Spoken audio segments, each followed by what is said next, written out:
ஒரு கும்பலில் நல்லவன் யார் அப்படிங்கிறத எப்படி கண்டுபிடிக்கிறது? இதுக்கு ஒரு வேடிக்கை கதை உண்டு. என்னுடைய நண்பர் ஒருத்தருக்கு அவங்க பாட்டியம்மா சொன்ன கதையும் அது. அது என்ன கதைன்னா, ஒரு ஊரில் ஒரு சமயம் பலமான மழை பெய்ய ஆரம்பிச்சுட்டு தான். இடி மின்னல் ரொம்ப கடுமையாக இருந்திருக்குது. ஆரம்பித்த மழை வர வர கடுமையாக ஆகிட்டு இருக்குதே தவிர நிற்கிற பாடாக தெரியல. ஊர் ஜனங்கள்லாம் பார்த்தாங்க. இதுக்கு மேலேயும் வீட்டு உள்ள இருந்தால் ஆபத்துங்கிறத புரிஞ்சுக்கிட்டாங்க. ஏன்னா வீடெல்லாம் இடிஞ்சி விழுந்துருமோங்கிற பயம். உடனே எல்லாரும் புறப்பட்டு ஊருக்கு பொதுவாக இருந்த ஒரு மண்டபத்தில் போய் தங்கிக்கிட்டாங்க. மின்னல் கடுமையாக இருந்தது. இடி எந்த நேரத்துலையும் விழலாம்ங்கிற நிலைமை. எப்போ விழலாம்னு பார்த்துக்கிட்டு இருக்குது. அந்த மண்டபத்தில் இருந்த ஜனங்கள் மனசுக்குள்ள ஒரு பயம். நம்ம கூட்டத்தில் யாராவது ஒரு கெட்டவன் பாவம் பண்ணவன் இருந்தால் கூட இடி இந்த மண்டபத்தில் விழுந்துரும், அது எல்லாருக்கும் ஆபத்து அப்படின்னு நினச்சாங்க. சரி, இதுக்கு என்ன பண்ணலாம் அப்படின்னு யோசனை பண்ணாங்க. அந்த கூட்டத்தில் ஒரு பெரியவர் இருந்தார். அவர் ஒரு யோசனை சொன்னார். இதை பாருங்க, அதுக்கு ஒரு வழி இருக்குது. அதோ எதிர்த்தாப்புல கொஞ்சம் தூரத்தில் ஒரு உயரமாக மரம் ஒன்று இருக்குது பாருங்க. பொதுவாக இடி சுலபமாக விழறது அது மாதிரி உயரமான மரத்தில் தான். நம்ம கூட்டத்தில் இருக்கிறவங்க எல்லாரும் ஒவ்வொருத்தராக போய் அந்த மரத்தை தொட்டு விட்டு திரும்பி வந்துடணும். நம்மள பாவம் பண்ணவன் யாரோ அவன் அந்த மரத்தை தொடுற சமயத்தில் இடி விழுந்துடும். அவன் மட்டும் போயிடுவான். மண்டபத்தில் இருக்கிற நாமெல்லாம் பொழைச்சிக்கலாம் அப்படின்னு ஐடியா கொடுத்தார் அந்த பெரியவர். இது நல்ல யோசனையாக பட்டது. எல்லாரும் ஒத்துக்கிட்டாங்க. ஒவ்வொருத்தராக போய் அந்த மரத்தை தொட்டு விட்டு திரும்பி வந்தாங்க. இடி எதுவும் விழலை. இன்னமும் பாவம் பண்ண ஆசாமி அதை போய் தொடலை போல இருக்கு அப்படின்னு நினச்சிக்கிட்டாங்க. ஒவ்வொருத்தராக போகிறாங்க. எல்லாரும் போய் தொட்டுவிட்டு வந்தாச்சு. இன்னும் ஒரே ஒரு ஆசாமி தான் பாக்கி. கடைசியாக இருந்த அந்த ஆள் பயந்துட்டான். இது வரைக்கும் இடி விழலைன்னா இப்போ என்ன அர்த்தம்? இப்போ நாம தான் பாக்கி, நாம தான் தப்பு பண்ண ஆள் போல இருக்கு அப்படின்னு நினச்சிட்டான். அதனால் துணிச்சலாக போய் தொடுறதுக்கு பயந்தான். தயங்கிக்கிட்டே இருந்தான். இருந்தாலும் மற்றவங்கள்லாம் சும்மா இருப்பாங்களா? கட்டாயப்படுத்தி கழுத்தை பிடிச்சி தள்ளாத குறையா அவனை தள்ளி விட்டாங்க. போய் தொட்டுட்டு வாடான்னு. அவன் நடுங்கிக்கிட்டே போய் அந்த மரத்தை தொட்டான். அதே வினாடி ஒரு பயங்கரமான மின்னல் இடி விழுந்துட்டுது. எங்கே விழுந்தது தெரியுமா? அந்த ஆள் மேலே இல்லை, மண்டபத்தில் விழுந்தது. மண்டபத்தில் இருந்தவங்க பூரா காலி. அந்த ஒரு ஆள் மட்டும் பொழைச்சிக்கிட்டான். இந்த ஒரு ஆளை காப்பாற்றுறதுக்காக தான் இடி மண்டபத்தில் விழாமல் இருந்திருக்குது. இதுதான் கதை. அதனால் நல்லவங்க எப்படியும் தப்பிச்சுக்குவாங்க அப்படிங்கிறது ஒரு நீதி. ஒருத்தன் அப்படி தான் தெருவில் நடந்து போய்கிட்டு இருந்தான். ரொம்ப நல்லவன். எதிரில் ஒருத்தன் சைக்கிளில் வந்துக்கிட்டு இருந்தான். அதில் மோதி இவன் கீழே விழுந்துட்டான். சைக்கிள்காரன் உடனே இறங்கி இவனை தூக்கி விட்டான். இவன் எழுந்திரிச்சு அவனை முறைச்சி பார்த்தான். அப்படி பார்க்காதீங்க சார், நீங்கள் ரொம்ப புண்ணியம் பண்ணியிருக்கீங்க, அதுதான் இப்போ சைக்கிளில் மோதிக்கிட்டீங்க அப்படின்றான். என்ன அப்படி சொல்கிறேன் நான்? இவன் 10 நிமிஷத்துக்கு முன்னாடி நான் லாரி ஓட்டிகிட்டு வந்தேன், அப்போ நீங்கள் எதிரில் வந்திருந்தீங்கன்னா என்ன ஆயிருக்கும் அப்படின்னானா அவன்.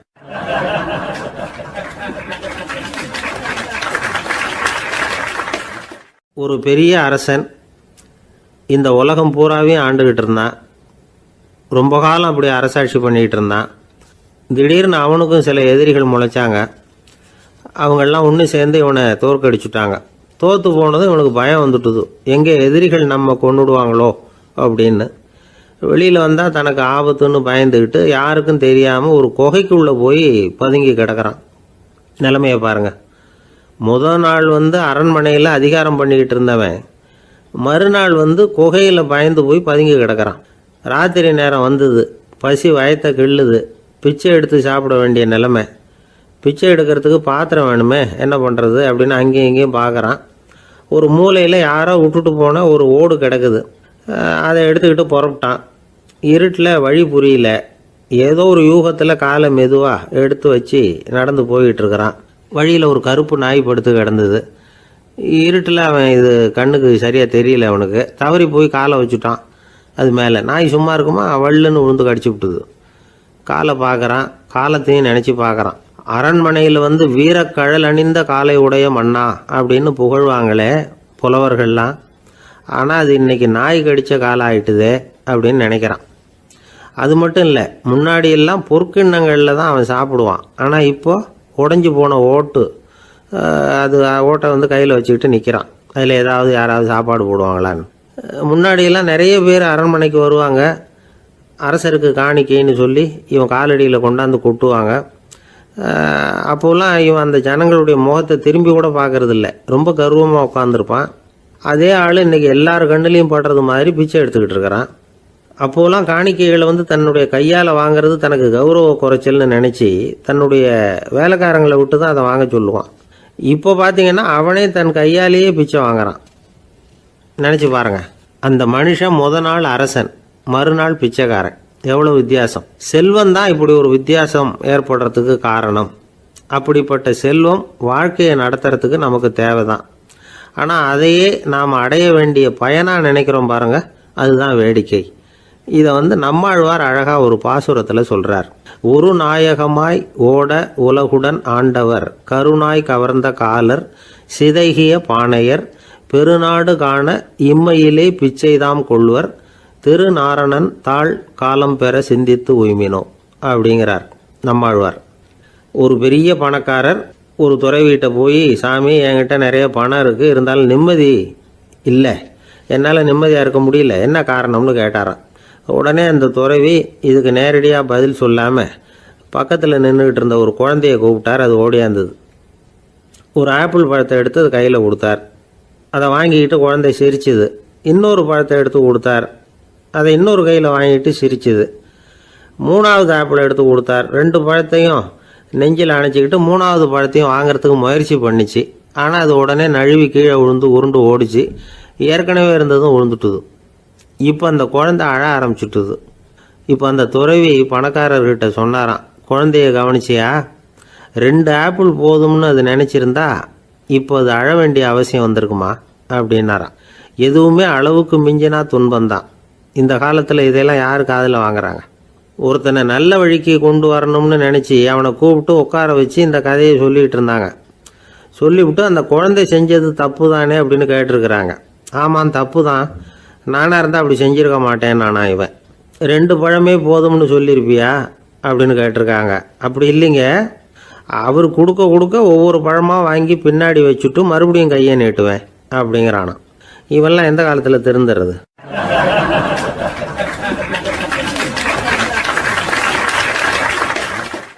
ஒரு பெரிய தத்துவ சிந்தனையாளர் இருந்தார், சுவாங்சு அப்படின்னு பேர். அவருடைய மனைவி ஒரு நாள் திடீர்னு காலமாயிட்டாங்க. ஐயோ பாவம், அவர் ரொம்ப வருத்தப்படுவார், போய் ஆறுதலாக 4 வார்த்தை பேசிவிட்டு வரலாம் அப்படின்னு நினச்சிக்கிட்டு நிறைய பேர் அவரை தேடிட்டு வந்தாங்களாம். வந்தவங்களுக்கு ஆச்சரியம், ஏன்னா இவர் வருத்தப்பட்டுக்கிட்டு இருப்பார் அப்படின்னு தானே எதிர்பார்த்தாங்க. அப்படி இல்லை, தாளம் போட்டுக்கிட்டு உட்காந்துருக்கிறார். தாளத்துக்கு தகுந்த மாதிரி பாட்டு வேற பாடிக்கிட்டு இருக்கிறார். என்ன மனுஷன் அவர், கொஞ்சம் கூட கவலை இல்லாமல் இப்படி இருக்கிறாரு அப்படின்னு நினச்சாங்க. ஒருத்தர் துணிஞ்சு அவர்கிட்ட கேட்டுவிட்டார், என்னங்க இது இப்படி அப்படின்னு. அதுக்கு அவர் என்ன சொன்னார் தெரியுமா? இதை பாருங்க, என்னுடைய மனைவி பிறக்கிறதுக்கு முன்னாடி அவளுக்கு உயிரும் கிடையாது, உடலும் கிடையாது. அதுக்கு பிறகு தான் உயிர் வந்தது, உடல் வந்தது, அந்த உருவம் வந்தது. இப்போ என்ன ஆச்சு? அந்த உருவமும் உயிரும் போயிட்டுது, அவ்வளவுதானே. வந்தது போயிட்டுது. இளவேனில் காலம், இலையுதிர் காலம், பனிக்காலம், இப்படி பருவங்கள் மாறி மாறி வருது இல்லையா? அது மாதிரி பிறப்பும் இறப்பும் மாறி மாறி வருது. இது இயற்கை. இதுக்காக அழுதா அது எப்படி அப்படின்னாராம்.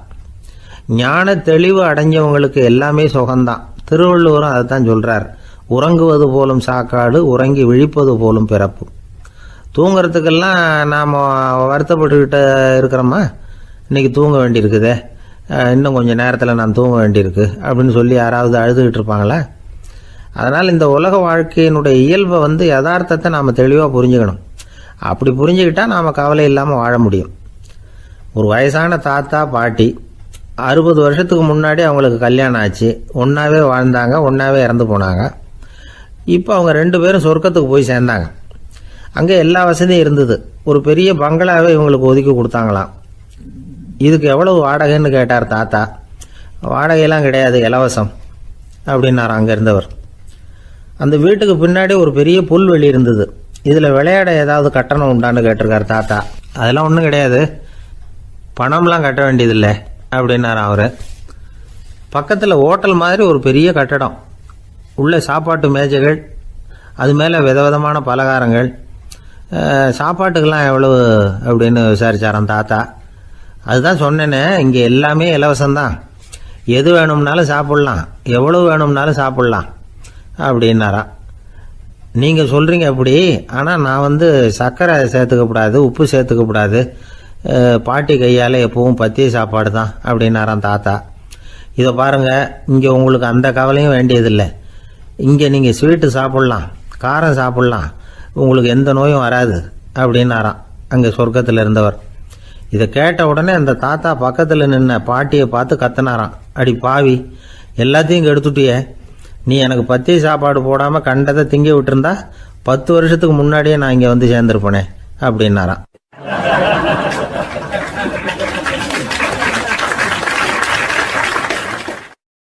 ஒரு நாள் ஒரு 10-15 பள்ளிக்கூடத்து பிள்ளைங்க தேடிட்டு வந்தாங்க. உங்களை பார்த்துட்டு தான் போகணும், அதுக்காக தான் வந்திருக்கோம்னாங்க. என்ன விஷயம்னு கேட்டோம். நாங்கள்லாம் கூடி ஒரு முடிவு பண்ணியிருக்கிறோம், அதை உங்ககிட்ட சொல்லணும் அப்படின்னாங்க. அதுவும் ஒரு வாண்டு பையன் அதை சொன்னான். என்ன முடிவு அது அப்படின்னு கேட்டோம் ரொம்ப ஆர்வமாக. அதை இப்போ சொல்ல மாட்டோம், எங்களுக்கு பிடிக்கிற மாதிரி ஏதாவது ஒரு தகவல் சொன்னால் அதுக்கப்புறம் நாங்கள் அதை சொல்கிறோம் அப்படின்னா அந்த வாண்டு பையன். சரி, சின்ன பையன்கிட்ட இன்றைக்கி வசமாக மாட்டிக்கிட்டோம் அப்படின்னு நினச்சிக்கிட்டு அவங்களுக்கு தகுந்த மாதிரி ஒரு கதை சொல்ல ஆரம்பித்தோம். அது என்ன கதைன்னா, ஒரு பெரிய காடு, அதில் பலவிதமான மிருகங்கள். அந்த காட்டுக்கு ஒரு சிங்கம் தான் ராஜா. எப்பவும் காட்டுக்கு அது தானே ராஜா. ஒரு பெரிய யானைக்கு இது பொறுக்கலை. என்ன இது, எப்போ பார்த்தாலும் இங்கே சிங்கத்துக்கே ராஜா பதவி கிடைக்குது, நான்லாம் எவ்வளவு பலசாலியாக இருக்கிறேன், அப்படி இருந்தும் எனக்கு அந்த பதவி கிடைக்கலையே அப்படின்னு தனக்குள்ளே பொறுமிக்கிட்டே இருந்தது. ராஜா பதவியை நினச்சி ரொம்ப ஏக்கம், அதுக்கு பதவி மோகம். இந்த சமயம் பார்த்து ஒரு குள்ள நரி கூட்டம் அதை தேடிட்டு வந்தது.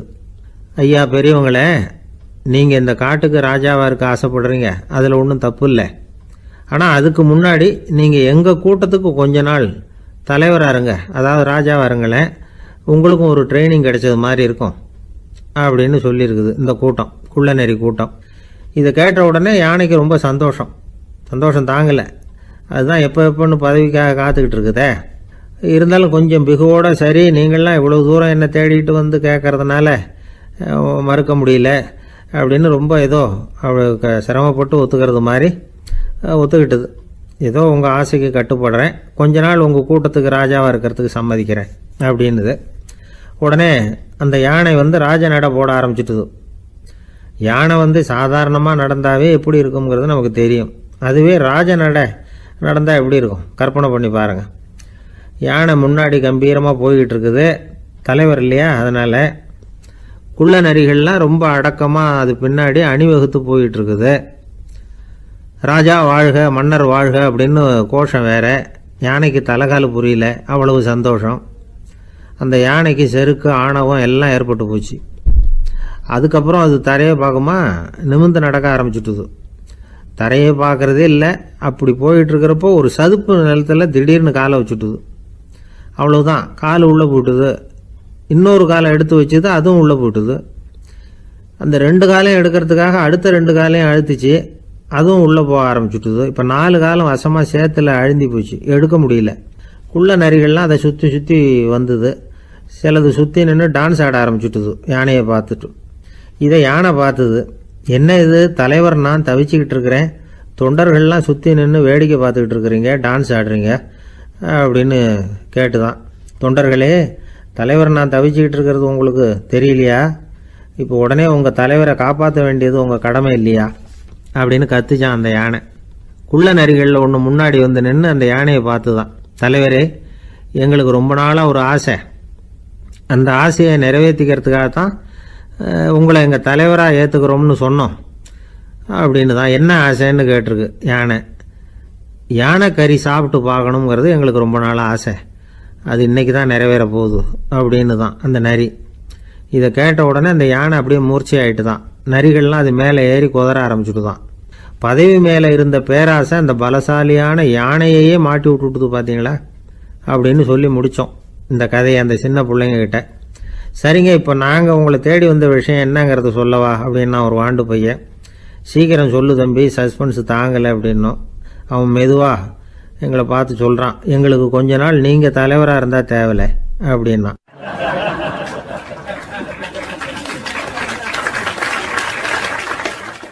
ஒரு காட்டில் ஒரு முனிவர் இருந்தார். ஒரு நாள் அவரை தேடிட்டு 4 பேர் வந்தாங்க. சுவாமி, எங்களுக்கு ரொம்ப நாளாக ஒரு சந்தேகம்னாங்க. என்னன்னு கேட்டார். இந்த உலகத்தில் எவ்வளவோ காரியங்கள் நடக்குது, எது நியாயம் எது அநியாயம் அப்படின்னு புரிஞ்சிக்க முடியலன்னாங்க. அது யாராலையும் புரிஞ்சிக்க முடியாதுன்னார் முனிவர். வந்தவங்களுக்கு ஆச்சரியமாக போச்சு, ஒரு மாதிரியாக பார்த்தாங்க. இதை முனிவர் கவனிச்சார். சரி புறப்படுங்க என்னோடன்னார். எங்கன்னு கேட்டாங்க. இப்போ உங்கள் 4 பேரையும் ஒரு புஷ்பக விமானத்தில் அழைச்சிட்டு போகிறேன். இந்த உலகத்தில் சர்வசாதாரணமாக நடக்கக்கூடிய ஒரு காட்சியை உங்களுக்கு காட்ட போகிறேன். நீங்கள் பார்க்க போகிற அந்த காட்சி நியாயமா அநியாயமா அப்படிங்கிறத என்கிட்ட சொல்லணும். நீங்கள் சரியான பதில் சொன்னால் புஷ்பக விமானத்தில் தொடர்ந்து பிரயாணம் பண்ணலாம். தவறான பதில் சொன்னால் இந்த புஷ்பக விமானம் உங்களை கீழே தள்ளி விட்டுரும் அப்படின்னார். 4 பேருக்கும் பயம்தான். இருந்தாலும் முனிவர் கூப்பிடுறாரே அப்படின்னு சொல்லி புறப்பட்டாங்க. அவங்க எல்லாரும் புறப்பட்டு ஒரு காட்டு வழியாக போய்கிட்டு இருக்கிறாங்க புஷ்பக விமானத்தில். அங்கே நடக்கிற ஒரு காட்சியை காட்டுறார் முனிவர். அதோ அங்கே பாருங்கன்னார். அந்த விமானத்தில் இருந்தபடியே எல்லாரும் கீழே குனிஞ்சு பார்க்குறாங்க. அங்கே ஒரு தாய் புலி அப்போ தான் குட்டி போட்டிருக்கு. குட்டிகளை ஈன்ற உடனே பசிக்கு இறை தேடி அந்த பக்கமாக வருது. அதே நேரம் ஒரு தாய் மான், அதுவும் அப்போ தான் குட்டி போட்டிருக்கு. அதுவும் இதே மாதிரி குட்டிகளை ஈன்ற உடனே பசிக்கு இறை தேடி அந்த பக்கமாக வருது. இப்போ அந்த புலி அந்த மானை அடித்து போட்டுடுது. அதுவும் சாப்பிடுது, குட்டிகளுக்கும் கொடுக்குது. இப்போ அந்த புலி குட்டிகள் முகத்தில் மகிழ்ச்சி, தாயை இழந்த அந்த மான் குட்டிகள் முகத்தில் துக்கம். இப்போ அந்த முனிவர் 4 பேர்கிட்டையும் கேட்குறார், நீங்கள் இங்கே பார்த்தீங்களே, இதில் எது நியாயம் எது அநியாயம்? ஒவ்வொருத்தராக சொல்லுங்கள். உங்கள் பதில் சரியில்லைன்னா இந்த விமானம் உங்களை கீழே தள்ளி விட்டுரும். சொல்லுங்கள் பார்க்கலாம்னார். முதல்ல ஒருத்தன் சொன்னான், அந்த புலி செஞ்சது சரிதாங்க. அது பசிக்கு அதுதான் ஆகாரம். தன்னுடைய பசிக்கு தானே இறை தேடிக்கிட்டுது. அதில் என்ன தப்பு? அவ்வளவுதான். அதனால் புலி செஞ்சது நியாயம்தான் அப்படின்னா. அவ்வளவுதான், அந்த விமானம் அவனை அப்படியே கீழே தள்ளி விட்டுட்டுது. அதனால் அவன் கொடுத்த பதில் சரியில்லை அப்படிங்கிறது புரிஞ்சு போச்சு. இப்போ 2வது ஆள் சொன்னான், புலி செஞ்சது பாவம். அந்த தாய்மான் என்ன தப்பு பண்ணிச்சு? இப்போ அந்த குட்டிகளுக்கு யார் ஆதரவு? அதனால் புலி செஞ்சது அநியாயம் அப்படின்னா. அவ்வளவுதான், அவனையும் கீழே தள்ளி விட்டுடுது அந்த விமானம். இந்த பதிலும் சரியில்லை அப்படின்னு ஆயிட்டுது. இப்போ 3வது ஆள் வந்தான். முதல்ல 2 பேர் கீழே விழுந்ததை பார்த்துக்கிட்டு இருந்தான். அதனால் அவன் சொன்னான், ரெண்டுமே நியாயம்தாங்க. புலி இறை தேடினதும் இயற்கை, அதுக்கு மான் இறையானதும் இயற்கை. அதனால் இதில் ஒன்றும் தப்பு இல்லைன்னா. அவ்வளவுதான், அவனையும் அந்த விமானம் கீழே பிடிச்சி தள்ளி விட்டுது. இப்போ 4வது ஆள் வந்தான். முனிவர் கேட்டார், நீயாவது சொல்லுப்பா, இந்த செயலில் எது நியாயம்னார். அவன் தெளிவாக பதில் சொன்னான். அதாவது என்ன சொன்னான்னா, எனக்கு தெரியல அப்படின்னா. அவனை விமானம் கீழே தள்ளலை, சௌரியமாக அழைச்சிட்டு போட்டுது. இவனும் பிரயாணம் சௌக்கியமாக பண்ணானான். ஆக இதுதான் சரியான பதிலுங்கிறத முனிவர் உணர்த்தினார். இந்த கதையிலிருந்து நாம் புரிஞ்சுக்க வேண்டியது என்னன்னா, இந்த உலகத்தில் எவ்வளவோ காரியங்கள் நடக்குது. அதெல்லாம் ஏன் அப்படி நடக்குதுங்கிறதுக்கு எப்பேற்பட்ட பண்டிதராலும் பதில் சொல்ல முடியாது. தெரியாததை தெரியாதுன்னு ஒத்துக்கிட்டா வாழ்க்கை பிரயாணம் சுகமாக இருக்கும். அதனால் தேவையில்லாத விஷயங்களை புரிஞ்சுக்கிறதுக்கு நேரத்தை செலவு பண்ணிகிட்டு இருக்கக்கூடாது. வாழ்க்கையை குழப்பிக்க கூடாது. வாழ்க்கைக்கு தேவையானது என்னவோ அதை மட்டும் புரிஞ்சுக்கிட்டா போதும். இந்த காலத்து ஆள் ஒருத்தன் ஒரு பெரியவரை தேடி வந்தான். ஐயா, ஒரு சந்தேகம்னா. என்ன உன்னுடைய சந்தேகம்னார். பகுத்தறிவுன்னா என்ன, விதின்னா என்ன அப்படின்னு கேட்டான். இதுக்கு அவர், இப்போ உன்னுடைய வலது காலை தூக்குன்னார். தூக்கினான். சரி, இப்போ உன்னுடைய வலது காலை கீழே இறக்காம உன்னுடைய இடது காலையும் தூக்குன்னார். தூக்கினான். பொத்துன்னு கீழே விழுந்துட்டான். பெரியவர் சொன்னார், உன்னால் ஒரு காலை தூக்க முடிஞ்சுது, அதுதான் பகுத்தறிவு. 2 கால்களையும் ஒரே சமயத்தில் தூக்குனா அடிபடும், அப்படிங்கிறது தான் விதி அப்படின்னு விளக்கம் கொடுத்தார். இவன் தன்னுடைய விதியை நொந்துக்கிட்டே இடுப்பை பிடிச்சிக்கிட்டு அங்கேருந்து நடந்து போயிட்டானான்.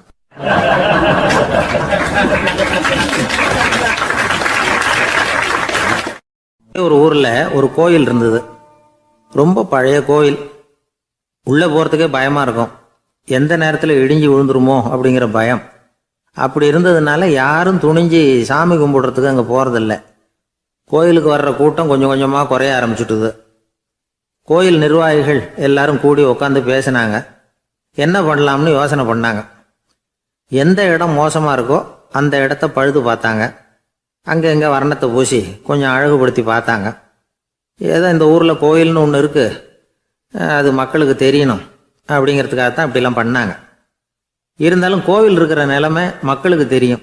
அதனால் அங்கே வர்றது குறைச்சிக்கிட்டாங்க அவங்க. ஒரு கட்டத்தில் யாருமே வர்றதில்லை. நிலைமை அந்த அளவுக்கு ஆயிட்டுது.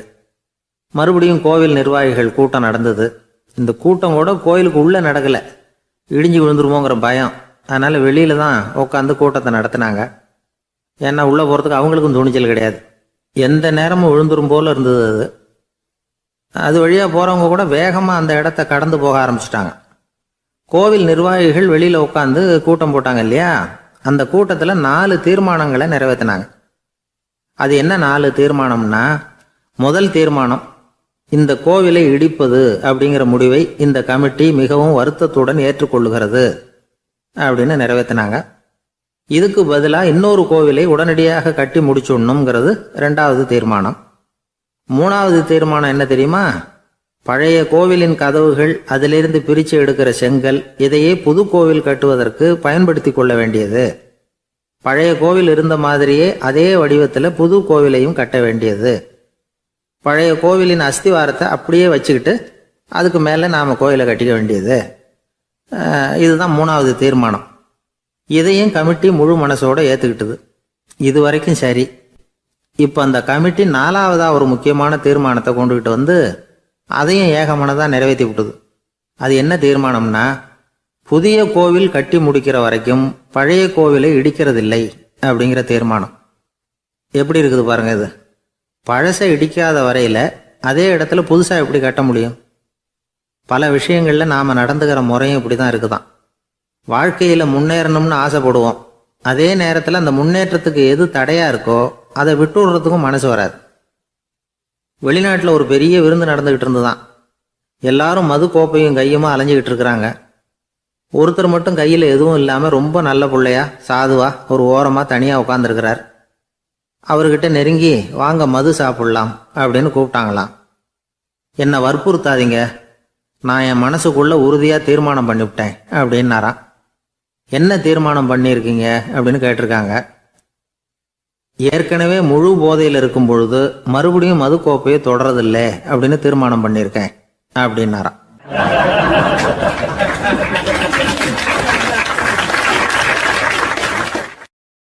ஒரு ஊரில் ஒரு பெரியவர் இருந்தார். ஒரு நாள் அவரை தேடி ஒருத்தர் வந்தார். ஐயா, நான் கடவுளை பரிபூர்ணமாக நம்புகிறேன் அப்படின்னார். சரி, அந்த நம்பிக்கை உனக்கு எப்படி வந்ததுன்னு கேட்டார் இவர். அவர் சொல்ல ஆரம்பித்தார். ஐயா, எனக்கு கல்யாணம் ஆகி 10 வருஷம் ஆச்சு. ஆனாலும் குழந்தை பாக்கியம் இல்லை. அதுக்கு என்ன காரணமாக இருக்கும்னு நான் யோசனை பண்ணிகிட்டு இருந்தப்போ நண்பர் ஒருத்தர் ஒரு ஆலோசனை சொன்னார். உனக்கு மதப்பற்று இல்லை, எந்த கடவுளையுமே நம்ப மாட்டேங்கிற, அதுதான் காரணம். கடவுளை நம்பு, உனக்கு குழந்தை பாக்கியம் கிடைக்கும் அப்படின்னார். அவர் அப்படி சொன்னாரே தவிர எனக்கு சந்தேகம்தான். இருந்தாலும் அவர் சொன்னபடியும் நடந்து தான் பார்ப்போமே அப்படின்னு முடிவு பண்ணேன். கடவுளை நம்ப ஆரம்பித்தேன். அந்த வருஷமே அழகான ஆண் குழந்தை பிறந்தது. எல்லாம் இறைவன் அருள் அப்படின்னார். இவர் இப்படி சொன்னதை கேட்டதும் அந்த பெரியவர் சொன்னார், நீ சொல்கிறதெல்லாம் சரிதான்.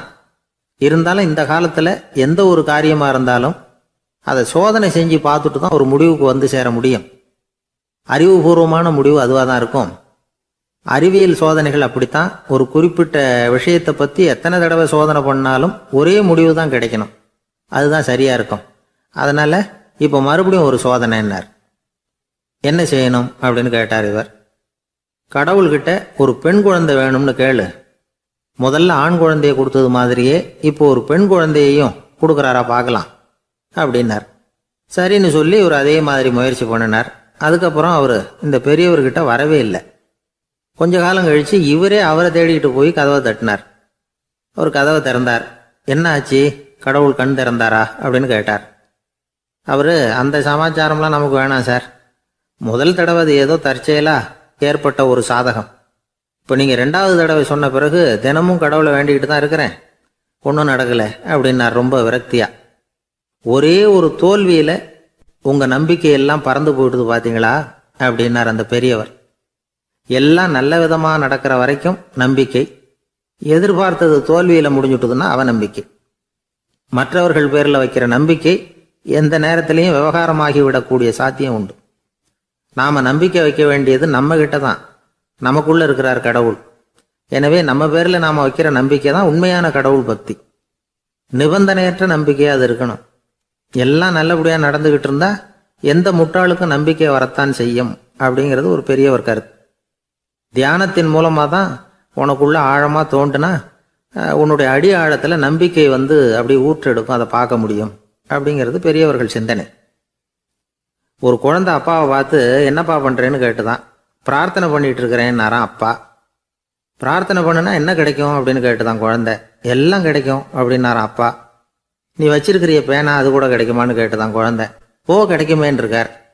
அப்படின்னா அந்த பேனாவை என்கிட்ட கொடுத்துரு, நீ பிரார்த்தனை பண்ணி வேற பேனா வாங்கிக்கோ அப்படின்னு தான் அந்த குழந்தை.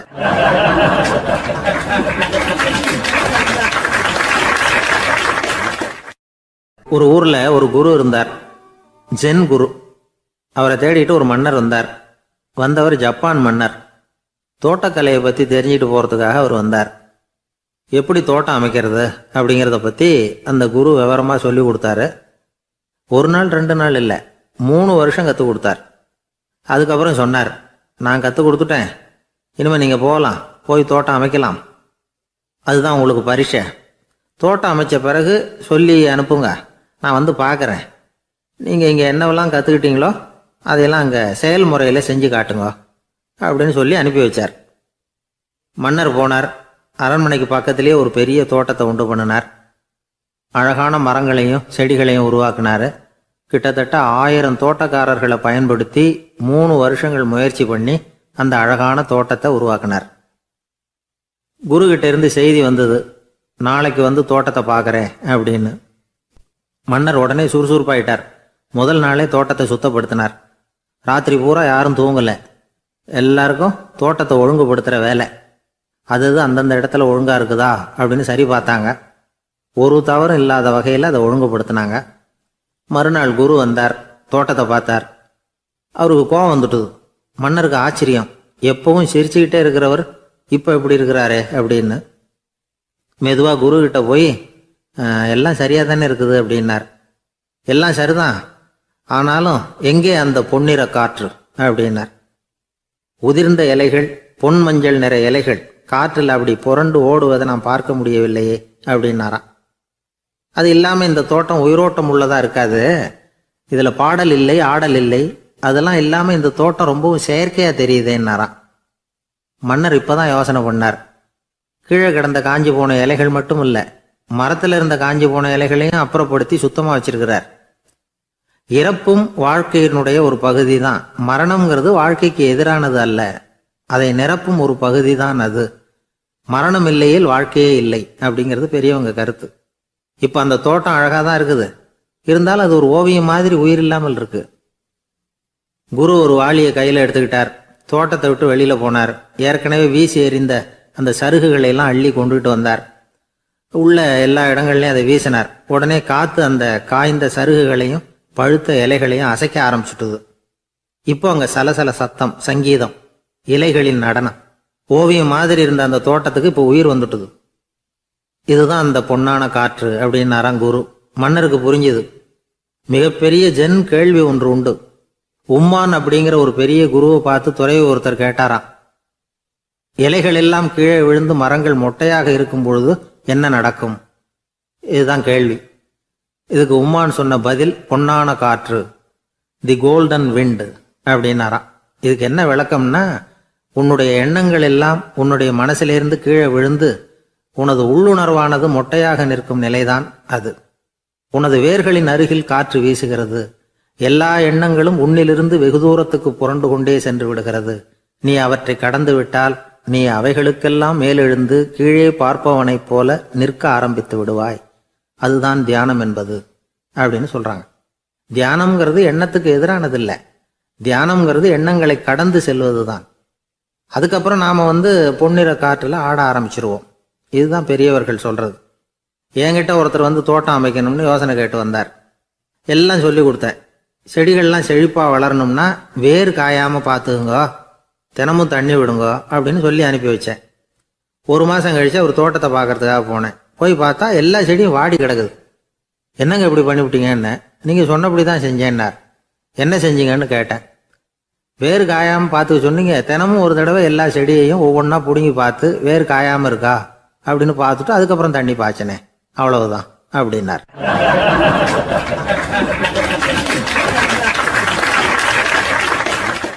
ஒரு வயசான பாட்டியின் தாத்தாவும் ஒரு பூங்காவில் உட்காந்து பேசிக்கிட்டு இருக்கிறாங்க. அவங்களுக்கு கல்யாணம் ஆகி 53 வருஷம் ஆச்சு. பிள்ளைங்கள்லாம் படித்து பெரிய பெரிய வேலையில் இருக்கிறாங்க. பேரன் பேத்திகளும் நல்ல நிலைமையில் இருக்கிறாங்க. இந்த தாத்தாவும் பாட்டியும் சிரித்து பேசிக்கிட்டு இருந்ததை ஒரு பெரியவர் பார்த்தார். அவருக்கு ஆச்சரியமாக இருந்தது. இந்த வயசுலேயும் இவ்வளவு அந்யோன்யமாக இவங்க பேசிக்கிட்டு இருக்கிறாங்களே அப்படின்னு நினச்சார். சரி, நேரிலேயே கேட்டுருவோமே அப்படின்னு நினச்சிக்கிட்டு கிட்ட போனார். உங்கள் மன வாழ்க்கையின் வெற்றிக்கான ரகசியம் என்ன அப்படின்னு கேட்டார். இதை கேட்டதும் அந்த தாத்தா சிரிச்சுக்கிட்டே பாட்டியை பார்த்தாராம். அதுக்கப்புறம் சொன்னாராம், நான் இந்த அம்மாவை கல்யாணம் பண்ணிட்டதுக்கும் எங்களுடைய இல்வாழ்க்கை இவ்வளவு நாளாக பலம் குறையாமல் மகிழ்ச்சியாக இருக்கிறதுக்கும் காரணம் ஒன்று தான். அது என்ன காரணம்னா, எங்களுக்கு இடையில பொதுவாக நிறைய குறைகள் உண்டு, அதுதான் காரணம் அப்படின்னாராம். அவர் சொல்கிறது சரிதான் அப்படிங்கிறது மாதிரியே அந்த பாட்டியும் அவரை நிமிர்ந்து பார்த்தாங்களாம். இந்த பெரியவர் மறுபடியும் அந்த பாட்டியை பார்த்து அதே கேள்வியை கேட்டிருக்கார். உங்களுடைய நீண்டகால மன வாழ்க்கைக்கு கிடைச்ச வெற்றி எதனாலேன்னு சொல்ல முடியுமா அப்படின்னு கேட்டாராம். அவங்களும் சிரிச்சுக்கிட்டே பதில் சொன்னாங்களாம். என்ன பதில் தெரியுமா? சில பேரை நாம் குறிப்பிட்ட பண்புகளுக்காக நேசிக்கிறோம், வேற சிலரை நாம் அந்த பண்புகள் இல்லாத குறைகளுக்காகவே விரும்பி பழகிறோம் இல்லையா அப்படின்னு கேட்டுவிட்டு தலையை குனிஞ்சுக்கிட்டாங்களாம் அந்த பாட்டியம்மா. அவங்க அப்படி சொன்னதை கேட்டதும் இவருக்கு புதுசாக ஞானம் பிறந்தது மாதிரி இருந்துதான். இதுதான் மனம் நிறைந்த மன வாழ்க்கை அப்படிங்கிறார் சுவாமி சின்மயானந்தர். பண்புகளை எப்படி நேசிக்க முடியுதோ அதே மாதிரி பண்புகள் இல்லாத குறைகளையும் நேசிக்க முடியும். மனசு தான் காரணம். ஒரு மேல்நாட்டு தம்பதி, அவங்களும் தாத்தா பாட்டி தான். அவங்க 2 பேரும் ஒரு பூங்காவில் உட்காந்து சிரித்து பேசிக்கிட்டு இருக்கிறாங்க. அதை ஒருத்தர் பார்த்தார். அவருக்கு ஆச்சரியம், இவ்வளவு காலம் ஆகி இந்த வயசுலேயும் இப்படி அன்பா பேசிக்கிட்டு இருக்கிறாங்களே அப்படிங்கிற ஆச்சரியம். கிட்ட நெருங்கி போனாரு. கேட்டார், ஏன் தாத்தா உங்களுக்கு கல்யாணம் ஆகி எவ்வளோ வருஷம் ஆச்சுன்னார். 55 வருஷம் ஆச்சுன்னாராம் அவர். இன்னமும் இவ்வளவு சந்தோஷமா இருக்கிறீங்களே, அதுக்கு என்ன காரணம்னு கேட்டிருக்கார். அதுக்கு என்ன காரணம்னா, இது வரைக்கும் எங்களுக்குள்ள சண்டையே வந்ததில்லை அப்படின்னாராம். அது எப்படி முடியும்னு கேட்டிருக்கார் இவர் ஆச்சரியமா. அந்த தாத்தா சொல்ல ஆரம்பிச்சாராம், இதை பாருப்பா, எங்களுக்கு கல்யாணம் ஆன புதுசில் நானும் என்னுடைய மனைவியும் ஒரு குதிரை மேலே ஏறி ஒரு காட்டு வழியாக போய்கிட்டு இருந்தோம். கொஞ்சம் தூரம் போனதும் அந்த குதிரை எடக்கு பண்ணிச்சு. நான் உடனே கீழே இறங்கி அந்த குதிரையை பார்த்து, இது உனக்கு முதல் தடவை அப்படின்னு மிரட்டலாக சொல்லிவிட்டு ஏறி உக்காந்தேன். மறுபடியும் போனோம். கொஞ்சம் தூரம் குதிரை நல்லபடியாக நடந்து போச்சு. மறுபடியும் எடக்கு பண்ண ஆரம்பிச்சுட்டுது. நான் கீழே இறங்கினேன். கையில் இருந்த சாட்டையால் ஓங்கி ஒரு அடி கொடுத்தேன். இது உனக்கு 2வது தடவை அப்படின்னு சொல்லிவிட்டு ஏறி உக்காந்தேன். மறுபடியும் குதிரை கொஞ்சம் தூரம் நல்ல விதமாக நடந்து போச்சு. அப்புறமும் எடக்கு பண்ண ஆரம்பிச்சுட்டுது. அந்த சமயத்தில் ஒரு ஆற்று பாலத்தை கடந்து போய்கிட்டு இருக்கிறோம். நான் கீழே இறங்கினேன். என்னுடைய மனைவியையும் கீழே இறங்க சொன்னேன். அந்த குதிரையை பிடிச்சி அப்படியே ஆற்றுல தள்ளி விட்டுட்டேன். தள்ளி விட்டுட்டு, இது உனக்கு கடைசி தடவை அப்படின்னு சொன்னேன். அதை பார்த்ததும் என் மனைவி பதறி போயிட்டாங்க. போய், ஐயோ பாவம், என்ன இப்படி பண்ணிவிட்டீங்க, உங்களுக்கு மனசில் கொஞ்சம் கூட இறக்கமே இல்லையா அப்படின்னாங்க. நான் மெதுவாக இவங்க பக்கம் திரும்பி, இது உனக்கு முதல் தடவை அப்படின்னேன். அவ்வளவுதான், அன்னையிலேருந்து இன்னைய வரைக்கும் ஒரு நாள் கூட எங்களுக்குள்ள சண்டையே வந்ததில்லை அப்படின்னு விளக்கம் கொடுத்தார் அந்த தாத்தா.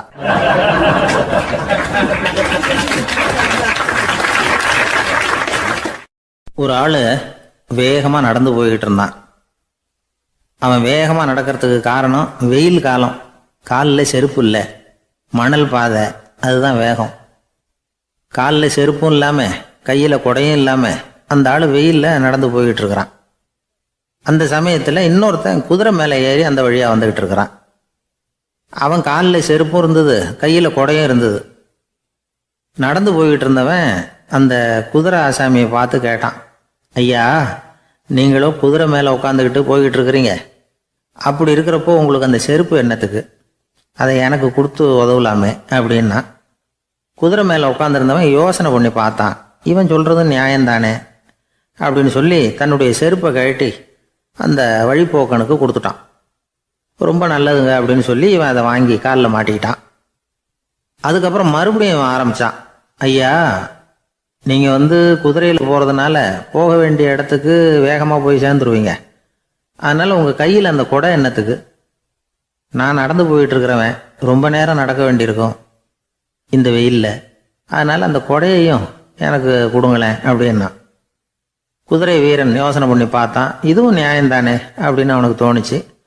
உடனே இறக்கப்பட்டு தன் காலில் இருந்த செருப்பை கொடுத்தது மாதிரியே தன் கையில் இருந்த கொடையையும் இவங்கிட்ட கொடுத்துட்டான். அதுக்கப்புறம் அவன் நிம்மதியாக புறப்பட்டான். இப்போ மறுபடியும் கை தட்டி அவனை நிறுத்தினான். கீழே நின்றுட்டு இருந்தவன், என்னப்பா ஏன் என்ன நிறுத்தின, இன்னும் ஏதாவது வேணுமா உனக்கு அப்படின்னா குதிரையில் இருந்தவன். இவன் மெதுவாக வாயை திறந்து, அந்த குதிரையையும் என்கிட்ட கொடுத்துருங்களேன்னா. அந்த குதிரை வீரன் இப்போ ஒரு கணம் யோசனை பண்ணி பார்த்தான். உடனே என்ன பண்ணான் தெரியுமா? தன்கிட்ட இருந்த குதிரை சவுக்கை எடுத்தான். குதிரை சவுக்கால அந்த ஆளை வாங்குவாங்கன்னு வீசி தள்ளிவிட்டான். இவ்வளவு சவுக்கடியும் வாங்கிக்கிட்டு இந்த ஆள் என்ன பண்ணான் தெரியுமா? சிரிக்கிறான். அடி வாங்கிட்டு யாராவது சிரிப்பாங்களா? குதிரை வீரனுக்கு ஒன்றும் புரியல. என்னப்பா அது, ஏன் இப்படி அடி வாங்கிட்டு இப்படி சிரிக்கிறியே அப்படின்னு கேட்டான். இப்போ அந்த வழிப்போக்கன் சொல்கிறான், ஐயா நான் இப்படி சிரிக்கிறதுக்கு காரணம் இருக்கு. இப்படி குதிரை கேட்டு உங்ககிட்ட அடி வாங்கலேன்னு வச்சுக்கோங்க, என் உயிர் உள்ள வரைக்கும் மனசில் ஒரு தவிப்பு இருந்துக்கிட்டே இருக்கும். செருப்பையும் கொடையையும் கேட்ட உடனே கொடுத்தவன் குதிரையையும் கேட்டிருந்தா கொடுத்துருப்பானோ அப்படிங்கிற பேராசையில் ஏங்கிக்கிட்டே இருந்திருப்பேன். இப்போ உங்ககிட்ட அடி வாங்கின பிறகு என்னுடைய அந்த சந்தேகம் தீர்ந்து போச்சு. என்னுடைய ஆசைக்கு எல்லை எது அப்படிங்கிறத எனக்கு புரிஞ்சுட்டுது அப்படின்னு சொல்லிவிட்டு அவன் நடக்க ஆரம்பிச்சிட்டானான். ஆசைக்கும் எல்லை உண்டு அப்படிங்கிறத விளக்கறதுக்காக வாரியார் சுவாமிகள் சொல்கிற கதை இது. இந்த காலத்துலேயும் ஒருத்தன் அது மாதிரி கொடை செருப்போட குதிரையில் போய்கிட்டு இருந்தான். எதிரில் நடந்து வந்தவன், ஐயா உங்கள் கொடையை எனக்கு கொடுங்களேன்னு கேட்டான். உடனே அவன் குதிரையிலேருந்து கீழே குதிச்சு அவனை சாட்டையால் அடிக்க ஆரம்பிச்சிட்டான். இன்னொருத்தர் அந்த வழியாக வந்தவர் இதை பார்த்தார். ஏன்பா அவன் கேட்டான், உன்னால் முடியலன்னா இல்லைன்னு சொல்லிட வேண்டியது தானே, அதுக்காக ஏன் இப்படி அவனை போட்டு அடிக்கிறேன்னு கேட்டார். உங்களுக்கு விவரம் புரியாது சார், காலம் ரொம்ப கெட்டு போச்சு. கேட்டதை கொடுத்தேன்னு வச்சுக்கோங்க, இந்த குதிரையே என்னோடது, அவன் திருடிக்கிட்டு போகிறான் அப்படின்னு என் பேரில் புகார் கொடுக்க ஆரம்பிச்சிருவான் சார் அப்படின்னா. அது எப்படி அவ்வளவு உறுதியாக சொல்கிறேன்னு கேட்டார் அவர். ஏற்கனவே அது மாதிரி ஒருத்தன் பேரில் புகார் கொடுத்துட்டு தான் இந்த குதிரையை நான் தள்ளிட்டு வந்துகிட்டு இருக்கிறேன் அப்படின்னார்.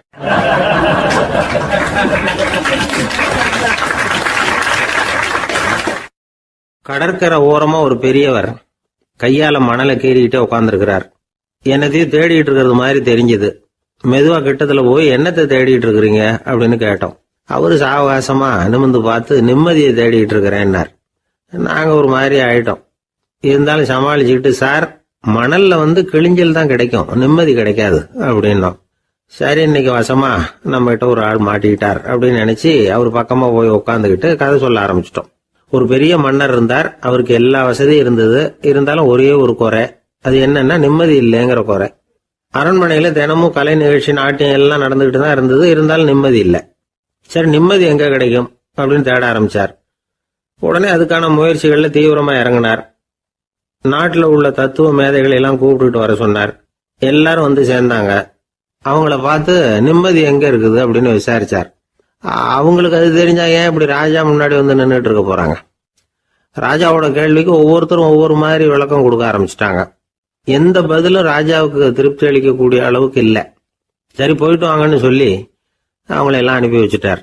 ஒரு நாள் அவர் மாளிகையில உப்பருகையில நின்றுட்டு இருக்கிறார்.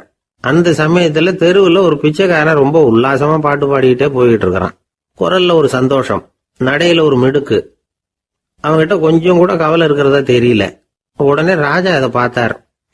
ஏவலாளிகளை கைதட்டி கூப்பிட்டார். உடனே ஓடி போய் அந்த பிச்சைக்காரனை இங்க அழைச்சிட்டு வாங்கன்னு உத்தரவு போட்டார்.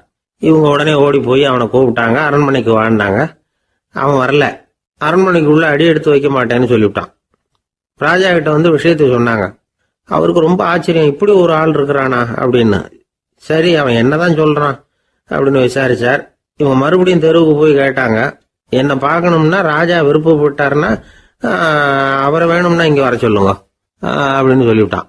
அதை ராஜா கிட்ட சொன்னாங்க. அவருக்கு கோபம் வரல. இவ்வளவு சுதந்திர உணர்வோடு இருக்கிறவன் சாதாரண ஆளா இருக்க முடியாது அப்படின்னு நினைச்சார். உடனே கிடுகிடுன்னு இறங்கி தெருவுக்கு வந்தார். பிச்சைக்காரங்கிட்ட போனார். நீ கவலைப்படாம சந்தோஷமா பாடிக்கிட்டு போறியே, அது எப்படி முடியுது உன்னால அப்படின்னு கேட்டார். ஏன் அப்படி கேக்குறீங்கன்னு அவன், அதுக்கு இல்ல, எனக்கு அரண்மனையில எவ்வளவோ சுகபோகங்கள்லாம் இருக்கு, இருந்தாலும் நிம்மதி இல்லை, இது ஏன்னு எனக்கு தெரியல இந்த தேசத்துல உள்ள அறிஞர்களை எல்லாம் கூப்பிட்டு கேட்டு பார்த்துட்டேன், அவங்களுக்கும் தெரியல. உன்னை கேட்டா தெரியும்னு நினைச்சேன், அதனாலதான் சந்திக்கிறதுக்கு ஆசைப்பட்டேன், ஆனா நீ வரமாட்டேன்னுட்டியே அப்படின்னார். பிச்சைக்காரன் கடகடன்னு சிரிக்க ஆரம்பிச்சுட்டான். மகிழ்ச்சிக்கும் உங்களுக்கும் தடையா இருக்கிறது இந்த மாளிகை தான். இதை விட்டுட்டு வெளியில வந்துட்டா நிம்மதி தேடிட்டு வந்துரும்னா. நான் அரசன், எனக்குன்னு கடமைகள் இருக்கு, அதையெல்லாம் விட்டுட்டு எப்படி வர முடியும்னார் ராஜா. ரெண்டும் ஒரே நேரத்துல கிடைக்கணுங்கிறது முடியாத காரியம். உங்க சுகபோகத்துக்கு விலையாதான் உங்க நிம்மதியை கொடுத்துக்கிட்டு இருக்கிறீங்க. என்ன பாருங்க, என்கிட்ட எதுவும் இல்லை, அதனால எதுவும் போயிடுமோங்கிற பயமும் இல்லை, நிம்மதியா இருக்கிறேன் அப்படின்னா அவன். ராஜா உடனே சந்தோஷப்பட்டு தன்னுடைய மேலங்கியை எடுத்து அவனுக்கு பரிசா கொடுத்தாரான். அவன் சிரிச்சுக்கிட்டே அதை வாங்க மாட்டேன்னு விட்டானான். இதை நீங்க எனக்கு கொடுக்கறதுனால எந்த பயனும் இல்லை, அதே நேரத்துல அதை வாங்கிட்டேன்னா அடுத்த வினாடியிலிருந்து அதை எப்படி காப்பாத்துறதுங்கிற கவலை எனக்கு வந்து சேர்ந்துடும், அப்புறம் தூக்கம் வராது, நிம்மதி போயிடும் அப்படின்னானா. சொல்லிவிட்டு அவன் பாட்டுக்கு சந்தோஷமா பாடிக்கிட்டே போயிட்டான். நிம்மதி எங்க இருக்குங்கிறதையும் ராஜா தெரிஞ்சுக்கிட்டார். அந்த இடத்துக்கு தன்னால போக முடியாதுங்கிறதையும் அவர் புரிஞ்சுக்கிட்டார். இப்படி இந்த கதைய அந்த கடற்கரையில மணலை கீறிக்கிட்டே உட்கார்ந்துருந்தார அந்த பெரியவர்கிட்ட சொல்லி முடிச்சோம். அவர் முகத்துல ஒரு தெளிவு தெரிஞ்சது. எங்களை நிமிர்ந்து பார்த்தார். ரொம்ப நன்றிங்க, இப்ப எனக்கு தெரிஞ்சு போச்சு, நிம்மதி வேணும்னா அதுக்கு என்ன பண்ணணும்னு இப்ப நல்லா புரிஞ்சுக்கிட்டேன் அப்படின்னார். என்ன புரிஞ்சுக்கிட்டீங்கன்னு கேட்டோம். இனிமே இந்த பக்கம் வந்தா உங்க கண்ணுல படாத இடமா பார்த்து உட்காரணும்னு புரிஞ்சுக்கிட்டேன் அப்படின்னார்.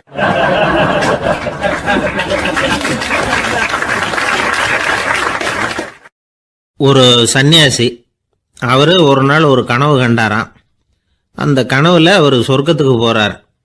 அங்க ஒரு பெரிய திருவிழா நடந்துகிட்டு இருக்குது. எங்க பார்த்தாலும் அலங்கார வளைவுகள், வண்ணமயமான விளக்குகள், பாதைகள் பூரா மலர்கள், எல்லா கட்டடங்களும் ஒளிமயம். அவ்வளவு கோலாகலமா பிரம்மாண்டமா அந்த திருவிழா நடந்துகிட்டு இருக்குது. அது என்ன திருவிழாங்கிறது இந்த சன்னியாசிக்கு புரியல. அங்க எதிரில் வந்துகிட்டு இருந்த ஒருத்தரை நிறுத்தி, என்ன விசேஷம் இங்க அப்படின்னு விசாரிச்சாராம். உனக்கு தெரியாத விஷயம், இன்னைக்கு இறைவனுக்கு பிறந்த நாள், அதைத்தான் எல்லாரும் சேர்ந்து கொண்டாடுறோம். இதுக்காக பிரம்மாண்டமான ஊர்வலம் ஒன்று வரப்போகுது, இறைவனே அந்த ஊர்வலத்தில் கலந்துக்கிறார் அப்படின்னார் அவர். உடனே அந்த சன்னியாசி ஒரு மரத்து நிழல்ல ஒதுங்கி நின்றுக்கிட்டார். ஊர்வலம் வந்துகிட்டு இருக்குது. முதல்ல ஒரு குதிரை வந்துகிட்டு இருக்கு, அது மேல ஒருத்தர் உட்காந்துருக்கிறார். அவருக்கு பின்னாடி நிறைய பேர் கூட்டமா வந்துகிட்டு இருக்கிறாங்க. இவ்வளவு கூட்டம் இவர் பின்னாடி வருதே, யார் இவரு அப்படின்னு கேட்டார். ஒரு மதத்தின் பெயரை சொல்லி, இவர் அந்த மதத்தின் தலைவர், அவரை பின்பற்றுகிற மக்கள் கூட்டம் பின்னாடி வந்துகிட்டு இருக்குது அப்படின்னு விவரம் சொல்லியிருக்கிறாங்க. இவங்களுக்கு அடுத்தபடியா இன்னொரு குதிரையில ஒருத்தர் வந்துகிட்டு இருக்கிறார். அவருக்கு பின்னாடி ஏகப்பட்ட கூட்டம். இவர் யாருங்க அப்படின்னு கேட்டிருக்காரு சன்னியாசி. அங்க இருக்கிறவங்க விவரம் சொல்லியிருக்கிறாங்க. இன்னொரு மதத்தின் பெயரை சொல்லி, இவர் அந்த மதத்தினுடைய தலைவர், அவர் வழியை பின்பற்றுகிறவர்கள் அவர் பின்னாடி கூட்டமா வந்துகிட்டு இருக்கிறாங்க அப்படின்ட்டு இருக்காங்க. இப்படி ஒவ்வொருத்தரா குதிரை மேல வந்துகிட்டே இருக்கிறாங்க. அவங்கள பின்பற்றியும் ஒவ்வொரு கூட்டம் வந்துகிட்டே இருக்குது. அந்த பெரிய ஊர்வலம் அது பாட்டுக்கு போயிட்டு இருக்குது. கடைசியா அது முடிஞ்சது ரொம்ப நேரம் கழிச்சு. அதுக்கப்புறம் கொஞ்ச நேரம் கழிச்சு ஒரு வயசான ஆள் குதிரை மேல வந்துகிட்டு இருக்கிறார். ஆனா அவருக்கு பின்னாடி யாருமே இல்லை. அவர் பரிதாபமா தனியா வந்துகிட்டு இருக்கிறார். அவர் அந்த ஊர்வலத்தை சேர்ந்தவரா இல்லையாங்கிறதே தெரியல. இவர் யாரு, இவர் ஏன் இப்படி தனியா வந்துகிட்டு இருக்கிறார் அப்படின்னு கேட்டிருக்காரு அந்த சன்னியாசி. என்னது இப்படி கேட்குறீங்க, இவர் தான் கடவுள், இவருக்காக தான் இன்னைக்கு இந்த ஊர்வலமே நடக்குது, இவருக்கு தான் இன்னைக்கு பிறந்த நாள், முன்னாடி போகிற ஊர்வலம் பூரா இவருடைய பிறந்த நாளை கொண்டாடுறதுக்காக தான் அப்படின்ட்டு இருக்காங்க. இதை கேட்டதும் அந்த சன்னியாசிக்கு திடுக்குன்னு தூக்கி போட்டிருக்கு. இது வரைக்கும் கனவு கண்டுகிட்டு இருந்தவர் முடிச்சுக்கிட்டார். அதுக்கப்புறம் தான் யோசிச்சு பார்த்துருக்கார். உண்மைதான், மக்கள் எல்லாரும் பக்தி மார்க்கத்தில் போகிறதா நினச்சிக்கிட்டு பாதம் மாறி போயிட்டு இருக்கிறாங்க. கடவுளை பின்பற்றுவதாக நினைக்கிறாங்க பக்தர்கள், ஆனால் கடவுளுக்கு பின்னாடி யாருமே இல்லை. இன்னமும் இயல்பா இதை பற்றி யோசிச்சு பார்த்தா உண்மைக்கு பின்னாடி தான் நான் போய்கிட்டு இருக்கேன் அப்படின்னு நிறைய பேர் சொல்கிறாங்க. ஆனால் அந்த உண்மை அனாதையாக போய்கிட்டு இருக்குது. அப்படி ஆயிட்டுது உலகம். இந்த காலத்துலேயும் ஒரு ஊர்வலம், ஒரு பெரிய மனுஷருக்கு பிறந்த நாள் விழா. அவர் குதிரை மேலே ஏறி முன்னாடி போயிட்டு இருக்கிறார். அவருக்கு பின்னாடி ஒரு 100 பேர் தொண்டர்கள் அவங்க பாட்டுக்கு போகிறாங்க. எல்லாம் பணம் கொடுத்து ஏற்பாடு பண்ணவங்க, எல்லாம் பணம் வாங்கிட்டு பின்னாடி போயிட்டு இருக்கிறாங்க. கொஞ்சம் தூரம் நடந்ததும் கால் வலிக்க ஆரம்பிச்சுட்டுது. ஒவ்வொருத்தரும் அப்படியே ஒதுங்க ஆரம்பிச்சுட்டாங்க. அதான் முன்னாடியே பணம் கிடைச்சிட்டுதே, இனிமேல் ஒதுங்கினா என்னன்னு ஒதுங்கிட்டாங்க. ஒரு கட்டத்தில் குதிரையில் போகிறவர் தற்செயலாக திரும்பி பார்க்குறாரு, பின்னாடி யாருமே இல்லை. எல்லாரும் ஓடி போயிட்டாங்க. ஒரே ஒரு ஆள் மட்டும் ரொம்ப விசுவாசமாக பின்னாடி நடந்து வந்துக்கிட்டு இருந்தான். ஏன்ப்பா நீ மட்டும் வந்துக்கிட்டு இருக்கிறியே, நீ வீட்டுக்கு போகலையான்னு கேட்டிருக்காரு அவர். நீங்கள் அந்த குதிரையையும் அதுக்குள்ள வாடகை பணத்தையும் கொடுத்துட்டீங்கன்னா நானும் போயிடுவேன் அப்படின்னு நானாம் இந்த ஆள்.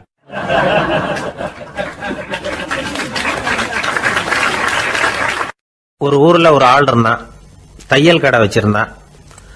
அவங்கிட்ட ஒருத்தன் ஒரு சட்டை துணி எடுத்து கொடுத்து தைக்க சொல்லியிருந்தான். வர்ற சனிக்கிழமை வா வந்து வாங்கிட்டு போ அப்படின்னு அவன் சொல்லியிருந்தான். அதே மாதிரி இவன் வந்தான். அவன் தச்சு வச்சிருந்த சட்டையை கொடுத்தான். இவன் வாங்கி அங்கேயே போட்டு பார்த்தான். கை நீளம் ஒன்றுக்கு ஒன்று வித்தியாசமாக இருந்தது. வலது கை இடது பக்கத்தை விட நீளம் குறைச்சலாக இருந்தது. அவன் முணுமுணுக்க ஆரம்பிச்சுட்டான், என்ன இது இப்படி தைச்சுட்டியேன்னு. இதுக்கு அவன் சொன்னான், ஐயையோ இதுக்காகவா சங்கடப்படுறீங்க, வலது கையை மட்டும் கொஞ்சம் உள்ள இழுத்தாப்புல வச்சுக்கிட்டீங்கன்னா சரியா போகுது. மற்றபடி அந்த சட்டையில் உள்ள கலை அம்சத்தை கவனிங்க, எவ்வளவு அற்புதமாக தைச்சிருக்கேன் பாருங்க. ஒரு சின்ன குறைய இப்படிலாம் பொருட்படுத்த வேண்டியதில்லை. நான் சொன்னது மாதிரி கையை கொஞ்சம் உள்ள இழுத்தது மாதிரி வச்சுக்கிட்டு நடந்து போங்க, ஜோரா இருக்கும் அப்படின்னா. அவனும் யோசிச்சு பார்த்தான். சரியான யோசனையாக தான் தோணுச்சு. கொஞ்சம் முயற்சி பண்ணி வலது கையை கொஞ்சம் உள்ள இழுத்து சட்டை சரியா இருக்கிறது மாதிரி பண்ணிட்டான். இப்போ மறுபடியும் ஒரு பிரச்சனை. வலது கையை உள்ள இழுத்த மாதிரி அப்படியே வச்சுக்கிட்டதும் முதுகு பக்கம் கொஞ்சம் துணி தளர்த்தியா தொங்குறது மாதிரி தெரிஞ்சுது. என்ன இது முதுகு பக்கம் துணி குவிஞ்சுட்டுதே தொங்குதே அப்படின்னா மறுபடியும், அடடா இதுக்காகவா கவலைப்படுறீங்க, உடம்ப அதுக்கு தகுந்த மாதிரி கொஞ்சம் வளைச்சிக்கிட்டா சரியா போடுது. இதுக்காக அந்த அழகான தையலை பிரித்து அதில் உள்ள கலை அம்சத்தை கெடுக்கிறதுக்கு என் மனசு இடம் தரல. எவ்வளவுக்கு தளர்த்தியா இருக்கோ அவ்வளவுக்கு கொஞ்சம் உடம்ப வளைச்சி அப்படி குனிஞ்சது மாதிரி போங்க போதும் அப்படின்னா. அதுவும் நல்ல யோசனையாக தான் பட்டுது இவனுக்கு. சரின்னு சொல்லிவிட்டு புறப்பட்டான். தெருவில் இறங்கினான்.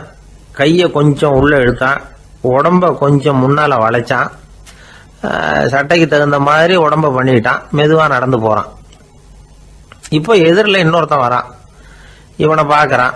இவன் போட்டிருக்கிற சட்டையை பார்க்குறான். ஆஹா அற்புதம்ங்கிறான். சும்மா சொல்லக்கூடாது, ரொம்ப நல்லா இருக்கு நிச்சயமா. இது இந்த ஊர் மேல தெருவில் இருக்கிற ஒருத்தன் இருக்கானே, அவன் தைச்சதா தான் இருக்கணும் அப்படின்னா. இதை கேட்டதும் அவனுக்கு ஆச்சரியம். எப்படி அவ்வளவு கரெக்டா கண்டுபிடிச்சிங்க அப்படின்னு கேட்டிருக்கான். இதுக்கு அந்த வழிபோக்கன்னு சொன்னானா, அவன் ரொம்ப கெட்டிக்காரன். உங்களை மாதிரி உடம்பும் கையும் வளைஞ்சு போன ஒரு ஆசாமிக்கு அவனை தவிர வேற யாராலேயும் இவ்வளவு பொருத்தமான ஒரு சட்டையை தைக்க முடியாது அப்படின்னானா. பாருங்க, அவனுக்காக இவன் அனுசரிக்க போய் இவனோட நிலைமை எப்படி ஆயிடுது பாருங்க. இதே மாதிரி தான் சில சடங்குகளும் சம்பிரதாயங்களும் நம்மளை கோமாளி ஆக்கி விட்டுரும். எதுவா இருந்தாலும் அதுல அறிவுபூர்வமான அணுகுமுறை அவசியம். ஒரு நர்ஸ் அவசரமா ஓடி டாக்டர் கிட்ட சொல்லிச்சான், டாக்டர் ஒரு தப்பு நடந்து போச்சு, 10ஆம் நம்பர் பெட்ல இருக்கிற பேஷண்ட்டுக்கு காலில் ஆபரேஷன் பண்றதுக்கு பதிலாக கையில் ஆபரேஷன் பண்ணி விட்டீங்க. கை ஆபரேஷன் பண்ணிக்க வேண்டிய ஆள் 7ஆம் நம்பர் பெட்ல இருக்கார் அப்படின்னு தான். அதுக்கு ஒரு பதட்டப்படாம சொன்னாராம், பரவாயில்ல இவரை தூக்கி 7ஆம் நம்பர் பெட்ல போட்டுரு அப்படின்னாராம்.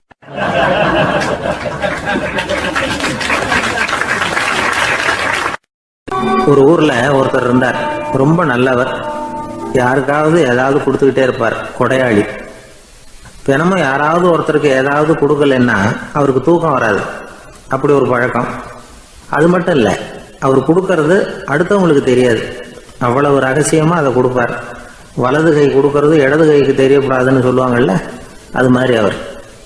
ஒரு நாள் ராத்திரி அவர் ஏற்கனவே தயாராக கட்டி வச்சிருந்த பணம் முடிச்ச கையில் எடுத்துக்கிட்டு வீட்டை விட்டு வெளியில வந்தார். தெருவில் இறங்கி நடந்தார். இன்னைக்கு யாருக்கு தர்மம் செய்யறது அப்படின்னு யோசனை பண்ணிட்டு இருட்டில் நடந்து வந்துகிட்டு இருக்கிறார். யாரோ ஒருத்தர் எதிரில் வர்றது மாதிரி தெரிஞ்சுது. உடனே அவர் கிட்ட போனார். தன்கிட்ட இருந்த பணம் முடிச்சு அவசரமா அவர் கையில திணிச்சுட்டு திரும்பி வந்துட்டார். அப்பாடா, ஒரு வழியா யாருக்கும் தெரியாம இன்னைக்கு தர்மம் பண்ணியாச்சு அப்படிங்கிற மகிழ்ச்சி, மன நிறைவு அவர் முகத்துல. நிம்மதியா தூங்கினார். அப்புறம் எழுந்திரிச்சார். மறுநாள் காலையில ஊரு பூரா ஒரே பேச்சு. என்ன பேச்சுன்னா, நேற்று ராத்திரி ஒரு திருடன் கையில யாரோ பணத்தை கொடுத்துட்டு போயிருக்கிறாங்க அப்படின்னு எல்லாரும் பேசிக்கிட்டு இருக்கிறாங்க. இதை கேள்விப்பட்டதும் அந்த பெரியவருக்கு ரொம்ப வருத்தமா போச்சு. அடடா, போயும் ஒரு திருடனுக்காக உதவி பண்ணியிருக்கிறோம், பிரயோஜனம் இல்லாம போட்டுதே அப்படின்னு நினைச்சார். சரி, இன்னைக்கும் யாருக்காவது உதவி பண்ணணும் அப்படின்னு முடிவு பண்ணினார். ராத்திரி நேரம் வந்தது. இவர் வழக்கம் போல தெருவில் இறங்கி நடந்தார். கையில் பணம் முடிச்சு. எதிரில் ஒரு பெண் உருவம் மங்கலா தெரிஞ்சது. இவர் உடனே அந்த பெண்கிட்ட பணத்தை கொடுத்துட்டு திருப்தியாக திரும்பி வந்துட்டார். மறுநாள் காலையில் ஊர் பூரா என்ன பேசிக்கிட்டாங்க தெரியுமா? நேற்று ராத்திரி நெறி தவறி நடக்கிற ஒரு பெண்ணின் கையில் யாரோ பணத்தை வச்சுட்டு போயிருக்கிறாங்க அப்படின்னு எல்லாரும் பேசிக்கிறாங்க. அடடா, இன்னைக்கும் தவறுதலாக நடந்து போச்சு அப்படின்னு ஒரு வருத்தப்பட்டார். இருக்கட்டும், இன்னைக்கும் ஏதாவது தர்மம் பண்ணுவோம் அப்படின்னு நினச்சிக்கிட்டாரு. 3வது நாள் ராத்திரியும் புறப்பட்டார். இப்பவும் எதிரில் ஒருத்தர் வந்தார். இவர் பணத்தை கொடுத்தார், திரும்பி வந்துட்டார். மறுநாள் மக்கள் என்ன பேசிக்கிட்டாங்கன்னா, நேற்று ராத்திரி ஒரு செல்வந்தர் கையில் யாரோ பணத்தை கொடுத்துட்டு போயிருக்கிறாங்க அப்படின்னு பேசிக்கிட்டாங்களாம். அவருக்கு ரொம்ப வருத்தமாக போட்டுது. என்ன இது தினம் இப்படி ஆகிட்டு இருக்குதே அப்படின்னு நினச்சிக்கிட்டே படுத்து தூங்கினார். அன்னைக்கு ராத்திரி ஒரு கனவு. அந்த கனவுல இறைவன் வந்து சொன்னாராம், இதை பாருப்பா, நீ கொடுத்த தர்மம் வீணா போயிடல. உங்ககிட்ட பணம் வாங்கின அந்த திருடன் திருந்திட்டான், அந்த பொண்ணும் திருந்திட்டா, அந்த செல்வந்தனும் கொடையாளி ஆயிட்டான், எல்லாருக்கும் உதவி பண்ண ஆரம்பிச்சுட்டான் அப்படின்னு சொன்னாராம். இந்த கதையை சொன்னவர் யாருன்னா நபிகள் நாயகம். இதுல உள்ள கருத்து என்னன்னா, நல்ல மனசோட தர்மம் பண்ணுனா அது வீணா போறதில்லை. இன்னொரு கருத்து, தர்மம் வந்து தன்னை மட்டுமல்ல அடுத்தவங்களையும் தீமையிலிருந்து காப்பாற்றும். இதுதான் நாம புரிஞ்சுக்க வேண்டியது. இந்த காலத்திலையும் இது மாதிரி சில சம்பவங்கள் நடக்கிறது உண்டு. ஒரு பெரியவர் இருட்டில் நடந்து வந்துகிட்டு இருந்தாரு. எதிரில் வந்த ஒருத்தன் வலுக்கட்டாயமாக ஒரு கையை பிடிச்சி ஒரு பண முடிப்பை கொடுத்து வச்சுக்க சொல்லிவிட்டு விலகி போயிட்டான். பெரியவருக்கு ஆச்சரியம், இந்த காலத்திலையும் இப்படி வலது கை கொடுக்கறது இடது கைக்கு தெரியக்கூடாதுன்னு நினைக்கிற கொடையாளிகள் உண்டு போல இருக்கு அப்படின்னு யோசனை பண்ணிக்கிட்டே நடந்தார். கொஞ்சம் தூரம் போயிருப்பாரு. அதுக்குள்ள அதே ஆள் திரும்பி வந்தான். கொடுத்த பண முடிப்பை திருப்பி கொடுங்க அப்படின்னு கேட்டு வாங்கிட்டான். இவருக்கு ஒன்றும் புரியல. ஏன் இப்படி பண்றேன்னார். அது ஒன்றும் இல்லைங்க, கொஞ்ச நேரம் இதை உங்ககிட்ட கொடுத்து வச்சிருந்தேன், அவ்வளவுதான் அப்படின்னா. ஏன்னு கேட்டார். என்னை பின்னாடி போலீஸ் தேடிக்கிட்டு வந்துகிட்டு இருக்குது, அதுதான் அப்படி பண்ணேன், இப்போ போயிட்டுது, இனிமே ஒன்றும் பயம் இல்லை அப்படின்னு சொல்லிவிட்டு அவன் பாட்டுக்கு நடந்து போறான்.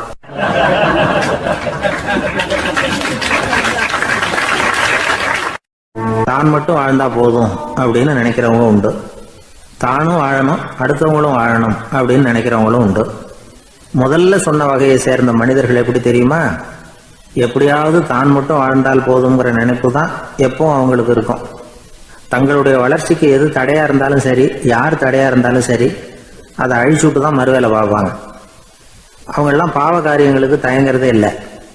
அப்படிப்பட்ட வாழ்க்கை அவங்களுக்கே இடைஞ்சல அமைஞ்சு விடுறது உண்டு. அதை விளக்கறதுக்கு ஒரு கதையும் உண்டு. ஒரு ஊர்ல அப்படிப்பட்ட ஆள் ஒருத்தன் இருந்திருக்கான். நிறைய பாவங்களை செஞ்சவன். அதன் காரணமா நரகப்படுகொழியில விழுந்துட்டான். நரகப்படுகொழிங்கிறது ஒரு பெரிய கிணறு மாதிரி. ஏற்கனவே பாவம் செஞ்சவங்க நிறைய பேர் அதில் விழுந்து கிடக்குறாங்க. உள்ள ஏகப்பட்ட சத்தம், எல்லாம் அந்த பாவாத்மாக்கள் போடுற சத்தம். இப்போ விழுந்தானே இவனும் சத்தம் போட்டான். இவன் போடுற சத்தம் கொஞ்சம் அதிகமா கேட்டுது. இந்த கிணத்துக்கு பக்கத்துல புத்தர் உட்கார்ந்துருக்கிறார். அவர் காதுல இவன் போடுற சத்தம் விழுந்தது. உடனே அந்த கிணத்தடிக்கு போனார். குனிஞ்சு பார்த்தார். சாமி என்னை காப்பாத்துங்க அப்படின்னு கத்தனான் இவன். புத்தர் அவனை கொஞ்சம் கவனிச்சு பார்த்தார். மனித சமுதாயத்துக்கு அவன் என்னென்ன கெடுதல் பண்ணியிருக்கிறாங்கிற விவரம்லாம் அவர் மனக்கண்ணில் தெரிஞ்சது. அவருக்கு எல்லாம் புரிஞ்சு போச்சு. இருந்தாலும் அவனை காப்பாத்துறதுக்கு ஏதாவது வழி உண்டா அப்படின்னு யோசிச்சார். அவன் தன்னுடைய வாழ்நாளில் ஏதாவது நல்லது செஞ்சிருக்கானா அப்படின்னு பார்த்தார். ஒரே ஒரு சமயம் அவன் தன்னுடைய காலடியில மிதிபட இருந்த சிலந்தியை மிதிக்காமல் தாண்டி போயிருக்கிறான். இந்த ஒரு காரியத்துக்காக அவனை கரையேற்ற முடியுமா அப்படின்னு நினைச்சார். அவ்வளவுதான். உடனே அவர் கையில ஒரு சிலந்தி வந்து உட்கார்ந்துதான். அதுகிட்ட இருந்து நூல் இழை வெளிவர ஆரம்பிச்சது. அந்த நூல் இழை கிணற்று ஆழம் வரைக்கும் அப்படியே நீண்டுகிட்டே போச்சான். புத்தர் பார்த்தார். இந்த நூலை பிடிச்சிக்கிட்டு மேலே ஏறி வா அப்படின்னார். என்னங்க சொல்றீங்க, இந்த சிலந்தி நூல் என்ன தாங்குமான்னு கத்தனான். எல்லாம் தாங்கும், அதை பிடிச்சிக்கிட்டு ஏறி வா அப்படின்னார். சந்தேகத்தோடவே அவன் அந்த நூல் இழைய பிடிச்சி இழுத்து பார்த்தா ரொம்ப வலுவா இருந்தது. அவனுக்கு ஆச்சரியம். அதை பிடிச்சிக்கிட்டே மெதுவா மேலே ஏறி வர ஆரம்பிச்சுட்டான். பாதி தூரம் ஏறி வந்திருப்பான். அப்போ அவன் காலுக்கு கீழே ஏதோ சத்தம். என்னன்னு குனிஞ்சு பார்க்கறான்.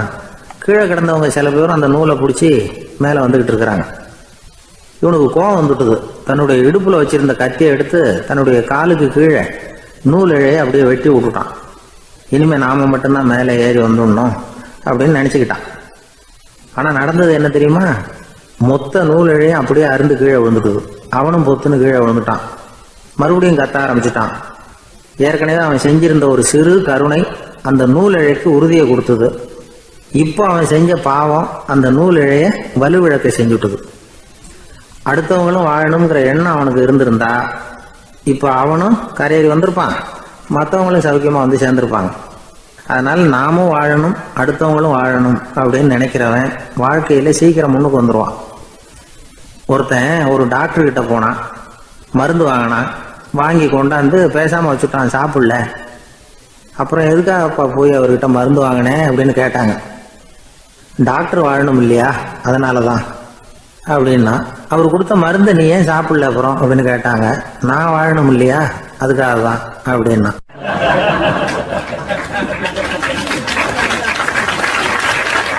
அவர் ஒரு பெரிய குடும்பத்துல பிறந்தவர். இருக்கிற சொத்துக்கள் எல்லாத்தையும் வாரி வழங்கி விட்டு காட்டுக்கு புறப்பட்டார் தவம் செய்யறதுக்காக. இருந்தது பூராவும் கொடுத்துட்டார். இனிமே எதுவுமே இல்லை கொடுக்கறதுக்கு. அப்போ கடைசியா ஒருத்தன் வந்து கையை நீட்டினானா, ஐயா ஏதாவது கொடுங்கன்னு இருக்கான். அவர் பார்த்தார், கட்டியிருக்கிற வேட்டியை தவிர வேற எதுவுமே இல்லை. 8 முழம் பட்டு வேட்டி, ஜரிகை கரையோடு இருக்குது. கடைசியா அதை தான் எடுத்துக்கிட்டு அவர் புறப்பட்டு இருக்கார். அவர் பார்த்தார், எதிரில் அவன் பரிதாபமா நின்றுட்டு இருக்கிறான். அந்த 8 முழ வேட்டியை 2ஆ கிழிச்சார். 4 முழத்தை அவன்கிட்ட கொடுத்தாரு. மீதி 4 முழத்தை தன்னுடைய இடுப்புல கட்டிட்டு அவர் காட்டுக்கு போயிட்டார். இவன் என்ன பண்ணான் தெரியுமா? கையில கிடைச்ச 4 முழத்தை எடுத்துக்கிட்டு கடை வீதிக்கு போனான். பழைய பட்டு வேட்டி ஜருகை இதெல்லாம் விலைக்கு வாங்குற வணிகர் ஒருத்தர் இருக்கார். அவர்கிட்ட போனான். இதை விலைக்கு எடுத்துக்கிறீங்களா அப்படின்னு கேட்டிருக்கான். அவர் வாங்கி பார்த்துருக்கார். ஆஹா, இது ரொம்ப அருமையான வேட்டி, விலை உயர்ந்த ஜருகை, இது ஏது உனக்கு அப்படின்னு கேட்டாரான். அவன் நடந்தது சொல்லியிருக்கான். அப்படின்னா ஒன்று செய்ய, இந்த வேட்டியோட இன்னொரு பாதியையும் மெதுவாக வாங்கிட்டு வந்துரு, உனக்கு நிறைய பணம் தர்றேன் அப்படின்னாரான் அந்த வணிகர். இவன் கொஞ்சம் யோசனை பண்ணி பார்த்தான். கொஞ்சம் இருங்க, வந்துடுறேன் அப்படின்னு சொல்லிவிட்டு நேராக காட்டுக்கு போனான். அவர் எங்கே இருக்காருன்னு தேடி கண்டுபிடிச்சான். அவர் ஒரு இடத்துல தவக்கோலத்தில் இருக்கிறார். கட்டியிருந்த இடைவேட்டியும் அவர் அறியாமல் நழுவி கீழே விழுந்து கிடக்குது. இவனுக்கு ரொம்ப வசதியாக போச்சு. அவரை கேட்க வேண்டிய அவசியமே இல்லை. மெதுவாக சத்தம் போடாமல் அடி மேலே அடி வச்சு நெருங்கினான். அவர் கண்ணை மூடிக்கிட்டு அவர் பாட்டு நின்றுட்டு இருக்கிறார். இவன் மெதுவாக போய் கீழே கிடந்த அந்த துணியை எடுத்துக்கிட்டு சத்தம் போடாமல் திரும்பி நடந்தான். ஒரு 2-3 அடி எடுத்து வச்சிருப்பான். அப்படி ஓட ஆரம்பிக்கிற சமயத்தில் அவன் காலில் கீழே கிடந்த முள்ளு ஒன்று நறுக்குன்னு தச்சு விட்டுது. வலி தாங்க முடியாமல் அம்மான்னு கத்திருக்கான். இந்த சத்தத்தினால கண்ணை மூடி நின்றுகிட்டு இருந்த அவரோட தவம் கலைஞ்சது. மெல்ல கண்ணை திறந்து பார்க்கிறார். தன் இடையில இருந்த வேட்டி அவன் கையில் இருக்கு. இப்போ அவர் நினைக்கிறார், என்ன நினைக்கிறாருன்னா, இந்த வேட்டி மீது நான் வைத்த ஆசையல்லவா அவனை திருடனாக ஆக்கி விட்டது அப்படின்னு நினைச்சாராம். இந்த வேட்டி மேல நாம வச்ச ஆசை அவனை திருடும்படி ஆக்கிவிட்டதே அப்படின்னு நினைச்சாராம். இது எப்பேற்பட்ட மனநிலை அப்படிங்கிறத கொஞ்சம் யோசனை பண்ணி பாருங்க. தான் ஒரு பொருள் மேல வச்ச பற்று இன்னொரு மனிதன் திருடனாக ஆகிறதுக்கு காரணம் ஆயிட்டுதேன்னு நினைக்கிறார். அப்படி நினைச்ச அந்த பெரியவர் யார் தெரியுமா? அவர் தான் மகாவீரர். இழந்துட்டேங்கிறிய, நீ என்னத்தை கொண்டுகிட்டு வந்த எங்க இழந்துடுறதுக்கு? நீ என்னத்தை உண்டாக்குன இது அழிஞ்சுட்டுதுன்னு சொல்றதுக்கு? இதுதான் அவருடைய சிந்தனை. இன்றைக்கு நம்ம சிந்தனையெல்லாம் வேற மாதிரி இருக்குது. ஒருத்தன் நடுத்தருவில் உட்காந்து அழுதுகிட்டு இருந்தான். அந்த வழியா வந்தவர் ஒருத்தர், ஏன்பா அழறேன்னு கேட்டாராம். 5 ரூபா சார், இந்த இடத்துல விழுந்துட்டுது, ரொம்ப நேரமா தேடுறேன், கிடைக்காது போல இருக்கு அப்படின்னு சொல்லிவிட்டு அழறான். எப்போ தொலைஞ்சதுன்னு கேட்டாராம் அவரு. அது எனக்கு தெரியாது சார், பணத்தை தொலைச்சவன் தேடி பார்த்துட்டு போயிட்டான், நான் அவனுக்கு பின்னாடி தேட வந்தவன் அப்படின்னு நானா இவன்.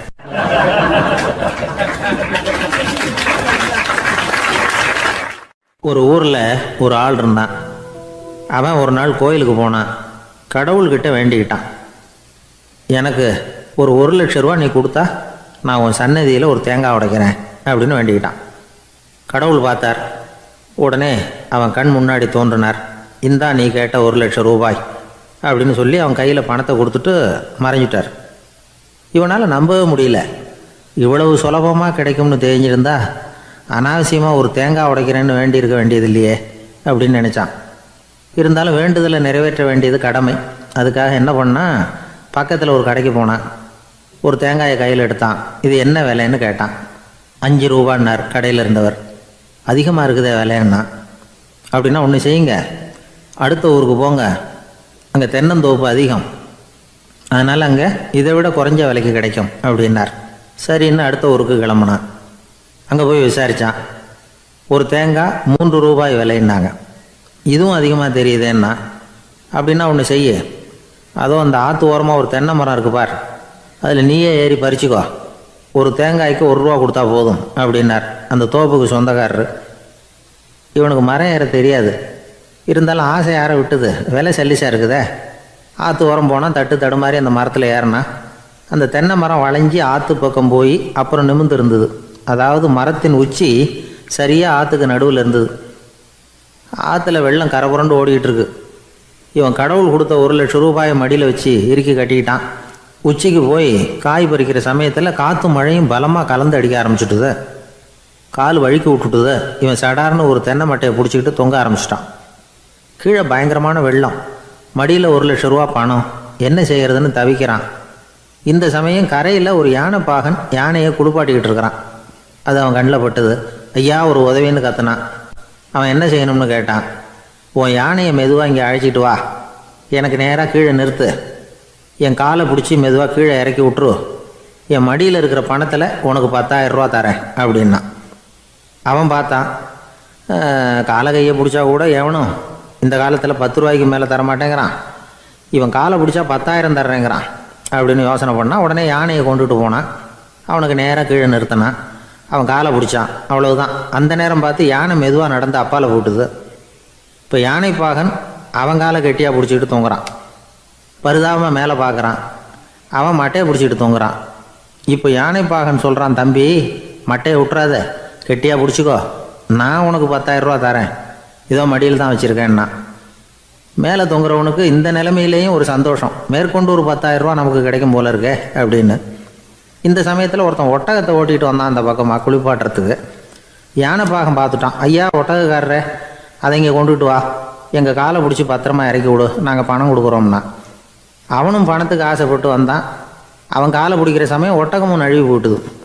இப்போ 3 பேருமே வரிசையாக தொங்குறாங்க.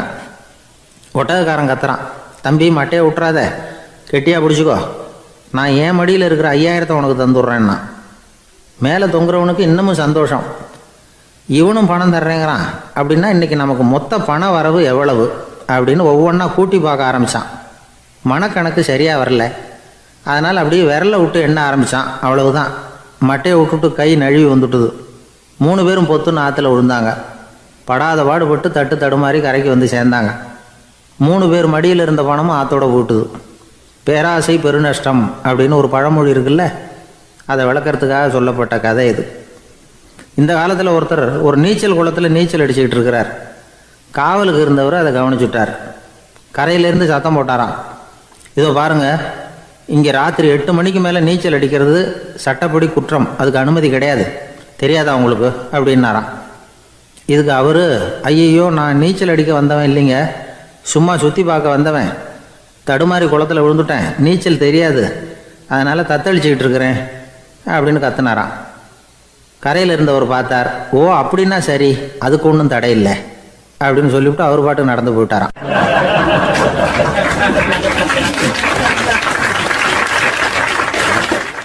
நம்மளை மாதிரி ஒரு ஆசாமி அவன் நம்மளை மாதிரியே கற்பனை பண்ணான்.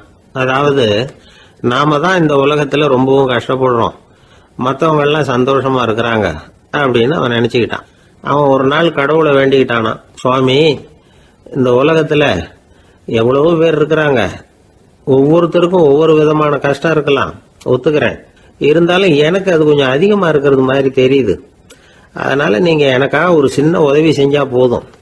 அது வேற ஒன்றும் இல்லை, என்கிட்ட இருக்கிற துயரங்களை இன்னொருத்தர் யாருக்கிட்டையாவது கொடுத்துருங்க, அவர்கிட்ட இருக்கிற துயரங்களை என்கிட்ட மாற்றி கொடுத்துருங்க, ஒரு மியூச்சுவல் டிரான்ஸ்ஃபர், அவ்வளவுதான், அப்படி பண்ணிவிட்டா போதும் அப்படின்னு வேண்டிக்கிட்டானான். அன்னைக்கு ராத்திரியே அவன் ஒரு கனவு கண்டிருக்கான். வானத்திலிருந்து ஒரு குரல் கேட்டிருக்கு. அது என்ன சொல்லிச்சு தெரியுமா? ஏ ஜனங்களே, எல்லாரும் அவங்கவங்க கஷ்டங்களை ஒரு பையில போட்டு எடுத்துக்குங்க. அப்படி எடுத்துக்கிட்டு நேரா இந்த ஊர் எல்லையில இருக்கிற கோயிலுக்கு வந்து சேருங்க அப்படின்னு அந்த குரல். ஆஹா, கடவுள் நம்ம பிரார்த்தனைக்கு செவி சாய்ச்சுட்டார் அப்படின்னு சந்தோஷப்பட்டான் இவன். உடனே என்ன பண்ணா, தன்கிட்ட இருந்த கஷ்டத்தையெல்லாம் ஒரு சாக்கு பையில போட்டு எடுத்துக்கிட்டான். வீட்டை விட்டு வெளியில வந்தான். தெருவில் இறங்கி நடக்கிறான். அங்க பார்த்தா ஏகப்பட்ட பேர் ஆளுக்கு ஒரு பைய தூக்கிக்கிட்டு கோயிலுக்கு போயிட்டு இருக்கிறாங்க. சில பேர் மூட்டையா கட்டி தலையில சுமந்துக்கிட்டு போயிட்டு இருக்கிறாங்க. இவன் பார்த்தான். இவனுக்கு ரொம்ப ஆச்சரியமா இருந்தது. ஏன்னா எல்லாரும் வச்சிருக்கிற பை இவன் பைய விட பெருசா இருந்தது. இவன் பை தான் இருக்கிறதுலயே கொஞ்சம் சின்னதா தெரிஞ்சது. இப்ப அவன் மறுபடியும் சாமியை வேண்டிக்கிட்டான். கடவுளே, இப்ப உள்ள சூழ்நிலையை கவனிச்சா என்கிட்ட இருக்கிற பைய பரவாயில்லன்னு தோணுது. அதனால வேற பை எதையும் மாத்த வேணாம், இதுவே பரவாயில்ல, இந்த பையோட திரும்பி வீட்டுக்கு போனா போதும்னு நினைக்கிறேன் அப்படின்னு ஏதோ நினைக்க ஆரம்பிச்சுட்டான் அவன். எல்லாரும் கோயிலுக்கு போய் சேர்ந்தாங்க. கோயில்ல அந்த குரல் மறுபடியும் கேட்டுது. எல்லாரும் அவங்கவுங்க பைகளை சோகத்துல தொங்க விடுங்க. திடீர்னு விளக்குகள் அணையும், மணி அடிக்கப்படும், அதுதான் அடையாளம். அந்த சமயத்துல இருட்டுல உங்களுக்கு வேண்டிய பைய நீங்க வந்து மாத்தி எடுத்துக்கலாம், தேர்ந்தெடுத்துக்கலாம். வெளிச்சம் இருக்கிறப்பவே உங்களுக்கு பிடிச்ச பைக்கு பக்கமா பார்த்து நீங்க நின்னுக்கலாம் அப்படின்னு சொல்லி விவரம் சொல்லிச்சான் அந்த குரல். அப்படி சொன்னதுக்கு அப்புறம் திடீர்னு விளக்கு அணைஞ்சுது, மணி அடிச்சுது. கொஞ்ச நேரம் கழிச்சு மறுபடியும் விளக்குகள்லாம் எரிஞ்சுது. இப்போ பார்த்தா எல்லாரும் அவங்கவுங்க பையையே கெட்டியா பிடிச்சிக்கிட்டு நிக்கிறாங்க. இவனும் அப்படியே நிக்கிறான். இவன் மெதுவா பக்கத்துல நிக்கிறவங்கிட்ட கேட்டானா, ஏன் நீங்க பைய கையிலேயே வச்சிருக்கிறீங்க, செவுத்துல மாட்டலையா அப்படின்னு கேட்டிருக்கான். இல்லப்பா, நீ ஏன் கையிலேயே வச்சிருக்கிறியோ அதே காரணத்துக்காக தான் நாங்களும் வச்சிருக்கிறோம். நம்ம கவலைகளை பத்தி நமக்கு ஓரளவுக்காவது தெரியும். ஆனா மற்றவங்க கவலைகள் வந்து நமக்கு வந்து பரிச்சயம் இல்லாதவை, பழக்கம் இல்லாதது. அதனால வந்து நமக்கு தெரிஞ்ச கவலைகளை சமாளிக்கிறது சுலபம். தெரியாததை சமாளிக்கணும்னா மறுபடியும் ஆரம்பத்துல இருந்து ஆரம்பிக்கணும். அதனால பழைய நண்பர்களோட வாழறது தான் மேல் அப்படின்னு ஆனான். அதுக்கப்புறம் அவன் தன்னோட பைய போதும்னு வீட்டுக்கு திரும்பி வந்துட்டானான். இது ஒரு பெரியவர் சொல்லி இருக்கிற கதை. அதனால நம்ம கிட்ட இருக்கிற கஷ்டங்கள் தான் பெருசு, அதை இன்னொருத்தங்கிட்ட கொடுத்துட்டு மாத்திக்கலாம் அப்படின்னு நினைக்கிறது தப்பு. இதே மாதிரி இன்னொரு சம்பவம். ஒரு ஊர்ல ஒரு நாள் ராத்திரி ஆகாயத்தில இருந்து கடவுள் குரல் கேக்குது. இந்த ஊர்ல இருக்கிற ஜனங்கள்லாம் கொஞ்சம் கவனிங்க, உங்களுக்கு ஒரு செய்தி. அதாவது இங்க இருக்கிற ஜனங்கள்லயே கொஞ்சம் கூட கவலையே இல்லாத ஆள் யாருன்னு எனக்கு தெரியணும். அதனால எல்லாரும் அவங்க கவலைகளை ஒரு பையில போட்டு எடுத்துக்கிட்டு கோயிலுக்கு வாங்க அப்படின்னாரு கடவுள். உடனே வரிசையா எல்லாரும் வர ஆரம்பிச்சாங்க. எல்லார் கையிலயும் பை இருந்தது, சின்னதும் பெருசுமா. கவலையே இல்லாத ஆள் யாருன்னு தேடினார் கடவுள்.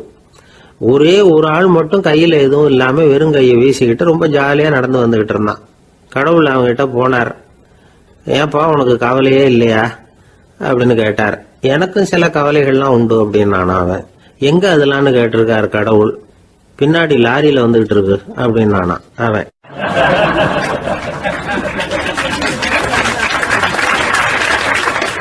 அசோக மன்னர் வந்துகிட்டு இருக்கார்.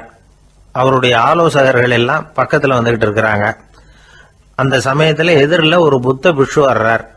அசோகர் பார்க்கிறார். ஓடி போய் அவர் காலில் விழுந்து வணங்குறார்.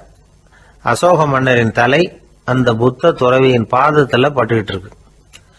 பக்கத்துல நின்றுகிட்டு இருந்த அமைச்சருக்கு இது ரொம்ப சங்கடமா போச்சு. ரொம்ப வருத்தப்பட்டார். நம்ம அசோக சக்கரவர்த்தி எப்பேற்பட்டவர், அவரோட தலை ஒரு சன்னியாசியின் பாதத்துல படுறதா அப்படின்னு நினைச்சு ரொம்ப கவலைப்பட்டார். அரண்மனைக்கு திரும்பினதும் அமைச்சர் மெதுவா ஆரம்பிச்சார். அரசே, எனக்கு ரொம்ப வருத்தமா இருக்குது அப்படின்னார். எதுக்குன்னார் மன்னர். அசோக சக்கரவர்த்தியின் தலை, அதாவது அந்த சிரம் ரொம்ப மதிப்புமிக்க ஒன்று. அது ஒரு சன்னியாசியின் காலில் படலாமா அப்படின்னார். அசோகர் பதில் சொல்லல, சிரிச்சார், போயிட்டார். அதுக்கப்புறம் ஒரு சரியான சந்தர்ப்பத்துக்காக காத்துக்கிட்டு இருந்தார். ஒரு நாள் அமைச்சரை கூப்பிட்டார். எனக்கு 3 தலைகள் வேணும் அப்படின்னார். சொல்லுங்க, கொண்டுகிட்டு வரேன் அப்படின்னார் அமைச்சர்.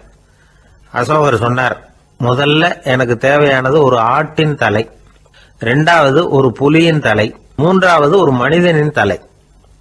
இதுதான் அசோகர் கேட்டது. எங்க இருந்தாலும் கொண்டு வாங்கன்னார். அமைச்சர் புறப்பட்டார். ஆட்டுத்தலை, புலித்தலை கிடைச்சிட்டுது.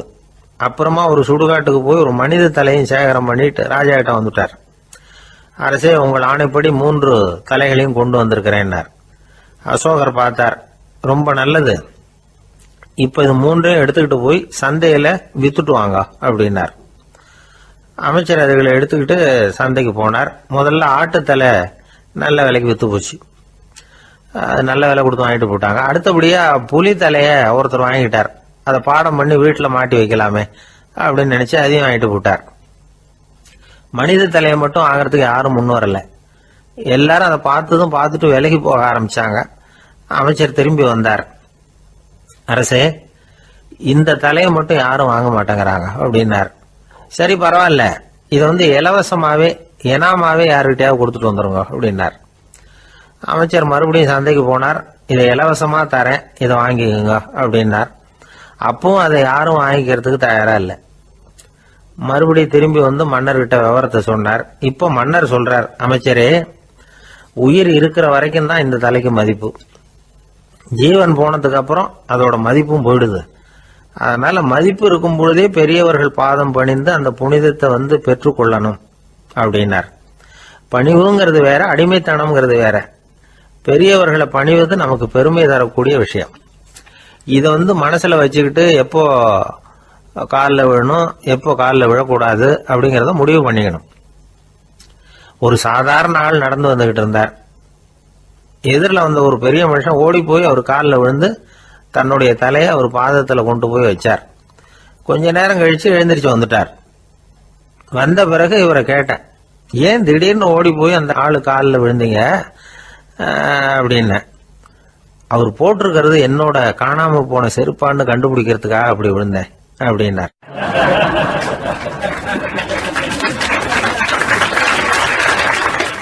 ஒரு காட்டுல ஒரு நரி இருந்தது. ஒரு நாள் காலை நேரம் அது தன்னுடைய இருப்பிடத்திலிருந்து வெளியில வந்தது. கொஞ்ச தூரம் நடந்து வந்தது. அப்பதான் அது தன்னோட நிழலை கவனிச்சு பார்த்தா அது ரொம்ப நீளமா பெருசா இருக்குது. காலை நேரத்துல நிழல் அப்படித்தானே இருக்கும். ஆனா அந்த நரிக்கு அந்த விஷயம் தெரியல. தன்னுடைய நீண்ட பெரிய நிழலை பார்த்து ஆச்சரியப்பட்டது. ஆஹா, நாம இவ்வளவு பெருசாவா இருக்கிறோம் அப்படின்னா என்னுடைய காலை சாப்பாட்டுக்கு ஒரு யானை இல்லைன்னா ஒரு ஒட்டகம் கிடைச்சாதான் சரியா இருக்கும் போல இருக்கு அப்படின்னு முடிவு பண்ணிட்டுது. உடனே ஒரு யானை அல்லது ஒட்டகத்தை தேடி அலைஞ்சது, எங்க கிடைக்கும்னு. கிடைக்கவே இல்லை.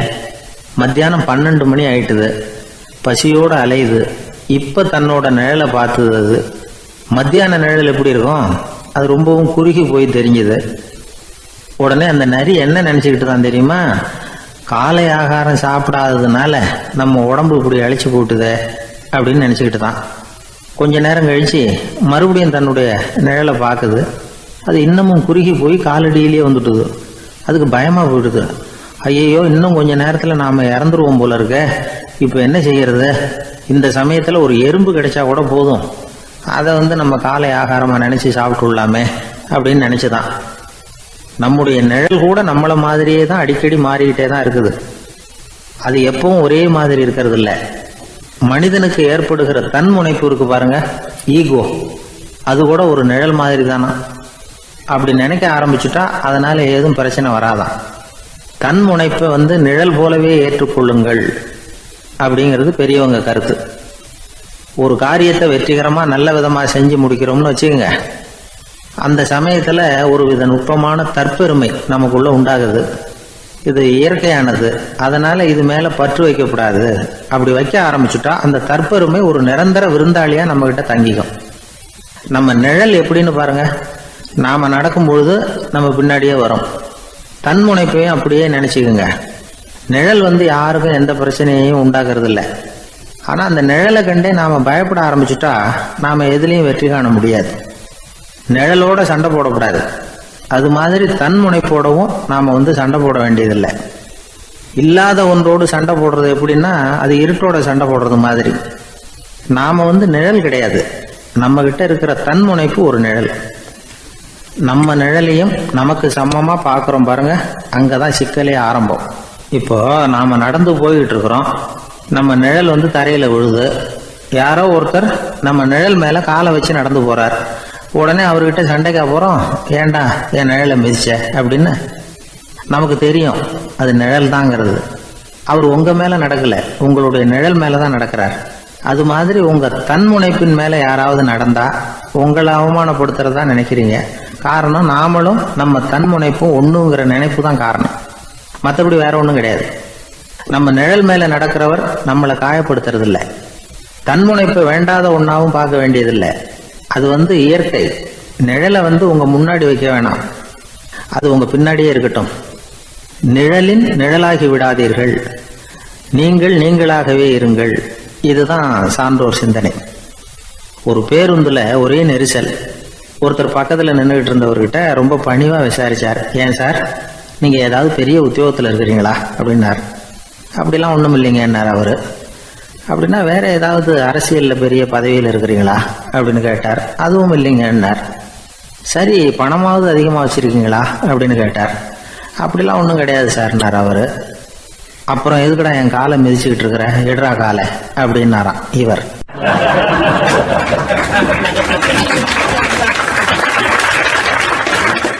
ஒரு ஊர்ல ஒரு பெரியவர் இருந்தார். அவர் ஒரு குரு. அவர் தொடர்ந்து தியான கூட்டங்கள் நடத்துவார். அந்த கூட்டத்தில் கலந்துக்கிறதுக்காக பல ஊர்கள்ல இருந்து சீடர்கள் நிறைய பேர் வருவாங்க போவாங்க. ஒரு நாள் அங்கே கூட்டம் நடந்துகிட்டு இருக்குது. அந்த சமயத்தில் சீடர்களில் ஒருத்தன் என்னத்தையே திருடி விட்டான். மற்ற சீடர்கள் அதை கவனிச்சுட்டாங்க. இவன் ஆப்பிட்டுக்கிட்டான். கூட்டம் முடிஞ்ச பிற்பாடு இவன் திருடின விஷயத்த அந்த பெரியவர்கிட்ட போய் சொன்னாங்களாம். அவர் கவனத்துக்கு கொண்டுகிட்டு போனாங்க. ஆனால் அவர் இதை காதிலே போட்டுக்கல, கண்டுக்கவே இல்லை. போய் சொன்ன சீடர்களுக்கெல்லாம் ஏமாத்தமாக போயிட்டுது. என்ன இது, இவ்வளவு தூரம் நாம் கண்டுபிடிச்சி போய் சொல்கிறோம், அவர் கண்டுக்கவே மாட்டேங்கிறாரே அப்படின்னு ஒரு மாதிரி ஆயிட்டாங்க. இருந்தாலும் அதை பற்றி ஒன்றுமே சொல்லிக்கல, பேசாமல் இருந்துட்டாங்க. கொஞ்ச நாள் ஆச்சு. அதே ஆள் மறுபடியும் ஒரு திருட்டில் மாட்டிக்கிட்டான். சீடர்கள் மறுபடியும் அந்த குரு கிட்ட விஷயத்த சொன்னாங்க. அவர் அப்பவும் வழக்கம் போல சும்மாவே இருந்துட்டார். இவர் இப்படி இருக்கிறத பார்த்ததும் அந்த சீடர்களுக்கு கோபம் வந்துட்டுது. உடனே அந்த சீடர்கள்லாம் ஒன்று கூடி பேசினாங்களாம். எல்லாருமா சேர்ந்து ஒரு விண்ணப்பம் தயார் பண்ணாங்க. அதை குருநாதர்கிட்ட கொண்டுட்டு போய் கொடுத்தாங்க. அந்த விண்ணப்பத்தில் இவங்க என்ன எழுதியிருக்கிறாங்க தெரியுமா? குருநாதர் அவர்களே, உடனே திருடனவன் மீது சட்ட நடவடிக்கை எடுக்கணும். நீங்கள் அப்படி அவனை இங்கே சேர்க்கக்கூடாது. நீங்கள் சேர்த்தீங்கன்னா நாங்கள் இங்கே இருக்கிறத பற்றி யோசிக்க ஆரம்பிச்சிருவோம். அவனை இந்த மடத்தை விட்டே துரத்தி பண்ணணும். நீங்கள் அவனை வெளியில் அனுப்புங்க, இல்லைன்னா நாங்கள் அத்தனை பேரும் வெளியில் போயிடுறோம். இப்படி தான் அந்த விண்ணப்பத்தில் எழுதியிருக்கிறாங்க. குரு அந்த விண்ணப்பத்தை வாங்கி படித்து பார்த்தார். அதுக்கப்புறம் அதை எழுதின அத்தனை பேரையும் கூப்பிட்டாரு. எல்லாரும் இப்படி வாங்கன்னாரு. வந்தாங்க. இப்படி என் எதிரில் உட்காருங்கன்னார். உட்காந்தாங்க. அப்புறம் சொன்னார், இதை பாருப்பா, நீங்கள் எல்லாரும் புத்திசாலிகள். உங்களுக்கு எது நல்லது எது கெட்டதுங்கிறது நல்லா தெரியும். நீங்கள் மேற்கொண்டு ஏதாவது படிக்கணும்னு நினச்சா வேற எங்கே வேணும்னாலும் போகலாம், அதுக்கு நான் தடை சொல்ல மாட்டேன். ஆனால் உங்களால் குற்றம் சாட்டப்பட்ட அவன் இருக்கானே, அவன் எப்படின்னா அவனுக்கு எது நல்லது எது கெட்டதுங்கிறதெல்லாம் தெரியாது. அதனால தான் திருடுறான். நீங்கள் சொல்கிறது மாதிரி அவனை அடித்து துரத்தி போடுறோம்னு வச்சுக்கோங்க, அவனுக்கு எப்படி நல்லது கெட்டது தெரியும்? அவனுக்கு அதை யார் சொல்லி கொடுக்கறது? அதனால் இங்கேயே இருக்கட்டும், அதுதான் சரி. இதுக்காக நீங்கள் எல்லாரும் என்னை விட்டுட்டு போனாலும் சரி, அவனை நான் விரட்ட மாட்டேன் அப்படின்னு விட்டாரான். இவ்வளவையும் திருடனை அந்த சீடன் கேட்டுக்கிட்டே இருந்திருக்கான். அவன் கண்களில் கண்ணீர். அப்படியே எழுந்திரிச்சு வந்தான். குரு காலில் விழுந்தான். அவன் கண்ணீரில் அவனது தீமை கழுவப்பட்டது அப்படிம்பாங்க. அதாவது சீடர்களுக்கு அந்த குருவோட பெருமை அப்பதான் புரிஞ்சுதான். ஒரு நல்ல ஆசிரியர் இருக்காருன்னு வச்சுங்க, நல்லா படிக்கிற பையனுக்கு தான் பாடம் சொல்லி கொடுப்பேன்னா அது என்ன பெரிய விஷயமா? மோசமாக படிக்கிறவனையும் மாற்றி காட்டுறேங்கிறது தான் பெருமை. இந்த காலத்து குரு ஒருத்தர் ஒரு ஆசிரமம் வச்சு நடத்திட்டு வந்தார். நிறைய பேர் தினம் வருவாங்க போவாங்க. ஒரு நாள் ஒருத்தன் வந்தான். அந்த குரு முன்னாடி போய் நின்னான். ஐயா, என்ன உங்கள் சீடனா ஏற்றுக்கணும்னா. அந்த குரு நிமிர்ந்து பார்த்தார். உன்னுடைய நோக்கம் என்னன்னு கேட்டார். ஐயா, உங்ககிட்ட கொஞ்ச நாள் இருந்தேன்னா நல்ல பழக்க வழக்கங்களை கற்றுக்கலாம், அதுக்கப்புறம் வெளியில் போய் ஒரு நல்ல தொழில் தொடங்கி வாழ்க்கையில் முன்னுக்கு வரணுங்கிறது தான் என்னோட நோக்கம் அப்படின்னா. நீ சொல்கிறது சரி, ஆனால் உன்னால் இங்கே நல்ல பழக்க வழக்கங்களை கற்றுக்க முடியலேன்னு வச்சுக்கோ, அப்போ என்ன பண்ணுவேன் அப்படின்னு கேட்டார் அவர். அப்படி ஆச்சுன்னா என்ன, உங்களை மாதிரியே ஒரு ஆசிரமம் ஆரம்பித்து அதுக்கு குருவாக இருந்துட்டு போகிறேன் அப்படின்னு நானும்.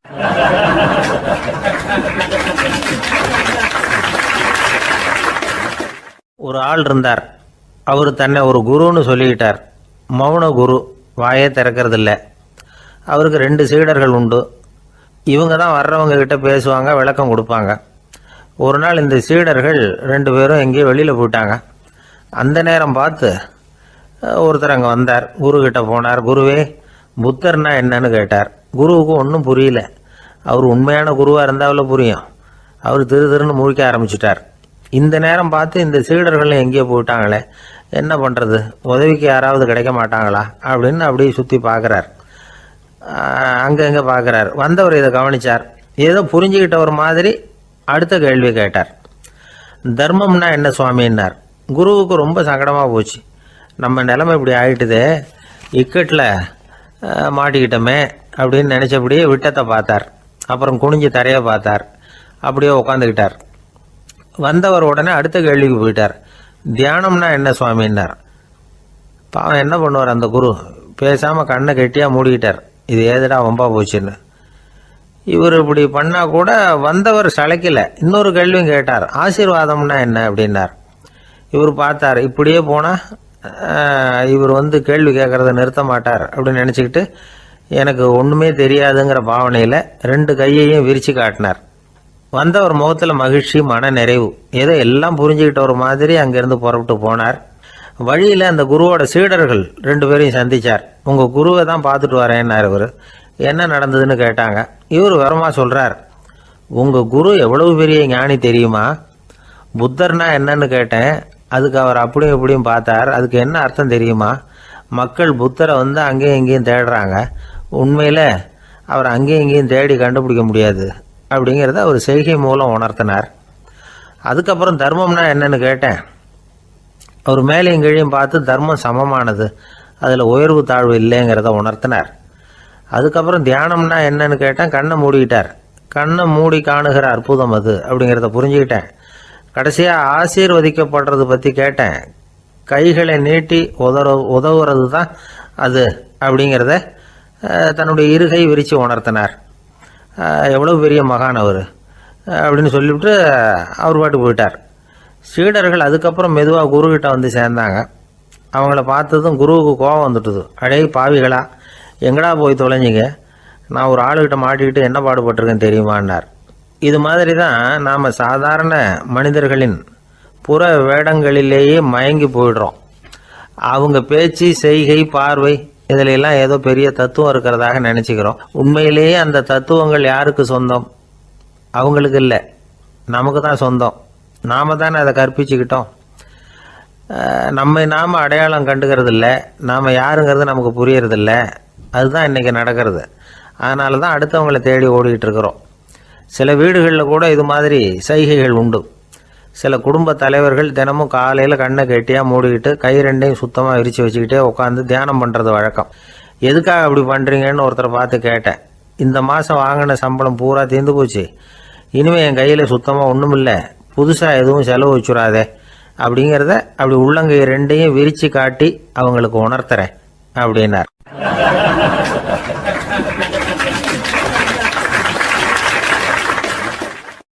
ஒருத்தன் வேகமாக ஓடி வந்தான். ஏப்பா அப்படி தலை தெறிக்க ஓடி வர்றேன்னு கேட்டேன். பின்னாடி துரத்திக்கிட்டு வருது சார் அப்படின்னா. ஏதாவது நாய் துரத்திக்கிட்டு வருது போல இருக்கு அப்படின்னு நினச்சி அவனுக்கு பின்னாடி பார்க்குறேன். கண்ணுக்கு எட்டின தூரம் வரைக்கும் எதுவுமே தெரியல. ஏன்பா எதுவும் ஒன்றை துரத்துறது மாதிரி தெரியலையேன்னு. நல்லா பாருங்கள் சார் அப்படின்னா. பார்த்துட்டு தான் சொல்கிறேன் என்ன. இதோ பாருங்கள் சார், இதுதான் என்னை துரத்துது அப்படின்னு அவன் காட்டுறான். அவன் சுட்டி காட்டின இடத்துல பார்த்தா அங்கே அவனுடைய நிழல் தான் தெரியுது. என்னப்பா சொல்கிற அப்படின்னு சொல்லி அவனை சந்தேகமாக பார்த்தேன். அதுக்கப்புறம் தான் அவன் விவரமாக பேசினான். சார், எனக்கு என் நிழலை கண்டா பிடிக்கிறதில்ல. எப்போ பார்த்தாலும் இது என்னையே பின்தொடர்ந்து வந்துக்கிட்டு இருக்குது. இதை என்னால் சகிக்கவே முடியல. இதை என்கிட்டேருந்து பிரிக்கிறதுக்கு எவ்வளவோ முயற்சிகள்லாம் பண்ணி பார்த்துட்டேன், முடியலன்னா. அப்படி என்னென்ன முயற்சிகள் பண்ணினேன் அப்படின்னு கேட்டேன். அவன் என்னென்ன செஞ்சாங்கிறத விவரமாக சொன்னான். அவன் என்ன பண்ணியிருக்கிறான், ஒரு பெரிய குழியை தோண்டி அதில் தன்னுடைய நிழலை புதைச்சிருவோம் அப்படின்னு முடிவு பண்ணிட்டு மண்வெட்டி எடுத்துக்கிட்டு தோட்டத்து பக்கம் போயிருக்கான். ஆழமாக ஒரு குழியை தோண்டியிருக்கான். குனிஞ்சு பார்க்குறான். அந்த குழிக்குள்ளே தன்னுடைய நிழல் தெரியுது. ஆஹா, இதுதான் சமயம், நிழல் இப்போ குழிக்குள்ளே இருக்குது, மண்ணை போட்டு மூடி விடலாம் அப்படின்னு நினச்சிக்கிட்டு கொஞ்சம் மண்ணை அள்ளி போட்டான். பார்த்தா இப்போ அந்த நிழல் அந்த மண்ணுக்கு மேலே நிற்கிது. இது ஏதுடா வம்பா போச்சு அப்படின்னு அவசரமாக மண்ணை வாரி போட்டு மூடி பார்க்குறான். குழி பூராவும் மூடி விட்டு பார்க்குறான். மறுபடியும் நிழல் மேலே வந்து உட்காந்துக்கிட்டு இருக்குது. சரி, இதை குழியில் புதைக்க முடியாது அப்படின்னு முடிவு பண்ணிட்டு இதை இங்கேயே இப்படியே விட்டுட்டு ஒரே ஓட்டமாக ஓடி போடுவோம் அப்படின்னு நினச்சி எடுத்தான் ஓட்டம். அது காலை நேரம். இவன் மேற்க நோக்கி ஓடிக்கிட்டு இருக்கிறான். ஓடி ஓடி பார்க்குறான், நிழல் இவனை விட வேகமாக இவனுக்கு முன்னாடி ஓடிக்கிட்டு இருக்கு. சரி, திரும்பி ஓடி பார்ப்போம் அப்படின்னு நினச்சிக்கிட்டு அப்படியே சடார்னு திரும்பி ஓட ஆரம்பித்தான். பார்த்தான், அப்பாடா நிழலை காணலை. கொஞ்சம் தூரம் ஓடி ஒரு இடத்துல நின்று அப்படியே சாவகாசமாக திரும்பி பார்க்குறான். பின்னாடி நின்றுக்கிட்டு இருக்குது நிழல். இப்படி ஓடி வந்து தான் இங்கே நம்ம முன்னாடி நின்று தன்னுடைய அவஸ்தையை சொல்லிகிட்டு இருக்கிறான். இந்த நிழலை துரத்துறது அல்லது வெட்டி விடுறது, இதுக்கு ஏதாவது வழி இருக்கா சொல்லுங்கள் சார் அப்படிங்கிறான். நமக்கு ஒன்றும் புரியல. அந்த நேரம் பார்த்து ஒரு பெரியவர் வந்தார். அவர்கிட்ட யோசனை கேட்டோம், என்ன செய்யலாம்னு. அவர் சொன்னார், இந்த பாருப்பா, நீ அங்கேயும் எங்கேயும் ஓடாத, அப்படியே கீழே படுத்துக்கொண்டார். அது நல்ல உச்சி வேலை. அவன் அப்படியே கீழே படுத்துக்கிட்டான். இப்போ அப்படி இப்படின்னு திரும்பி பார்க்குறான், நிழலை காணலை. அவன் இப்போ தான் நிம்மதியாக இருந்தான். இப்போ அந்த பெரியவர் சொன்னார், எல்லா மனிதர்களுமே இப்படி தான் ஓடிக்கிட்டு இருக்கிறாங்க. நான் எனது அப்படிங்கிற ஆணவம் தான் அவங்கள துரத்திக்கிட்டு இருக்கு. அதை விட்டுட்டு ஓடணும்னு நினச்சாலும் அது முன்னாடி வந்து நிற்கிது. பரம்பொருளை நோக்கி ஓடுறப்போ இந்த ஆணவம் பின்னாடி வந்து விடுது. பரிபூர்ண சரணாகதிங்கிற நிலையில் அது முழுசுமாக மறைஞ்சு விடுது. தன்னை உணர்கிற வேலை அது. அந்த நேரம் மனிதனுக்கு விடுதலை உணர்வு ஏற்படுகிற நேரம் அது. அப்படிப்பட்ட சுதந்திர மனிதர்களாக எல்லாரும் மாறி போயிட்டாங்கன்னா இந்த உலகமே இன்பமயம் அப்படின்னு ஒரு விளக்கம் கொடுத்தார் பெரியவர். நம்மால் ஒருத்தர் வேகமாக ஓடி வந்துக்கிட்டு இருந்தான். ஏன்டா இப்படி ஓடி வர்ற அப்படின்னு கேட்டார் எதிரில் வந்தவர். ஆசை துரத்துது, அதுதான் ஓடி வர்றேன்னா. உனக்கு என்ன ஆசைன்னு கேட்டார். எனக்கு ஒன்றும் ஆசை இல்லைங்க, என்னை எப்படியாவது பிடிச்சுடணும்னு போலீஸ்காரங்களுக்கு ஆசை. அந்த ஆசை இப்போ என்னை துரத்தி பின்னாடி வந்துக்கிட்டு இருக்குது. அதுதான் தப்பிச்சு வந்துக்கிட்டு இருக்கிறேன். குறுக்க நிற்காதீங்க சார், வழியை விடுங்க அப்படின்னு சொல்லிவிட்டு வேகமாக ஓடி மறைஞ்சான்.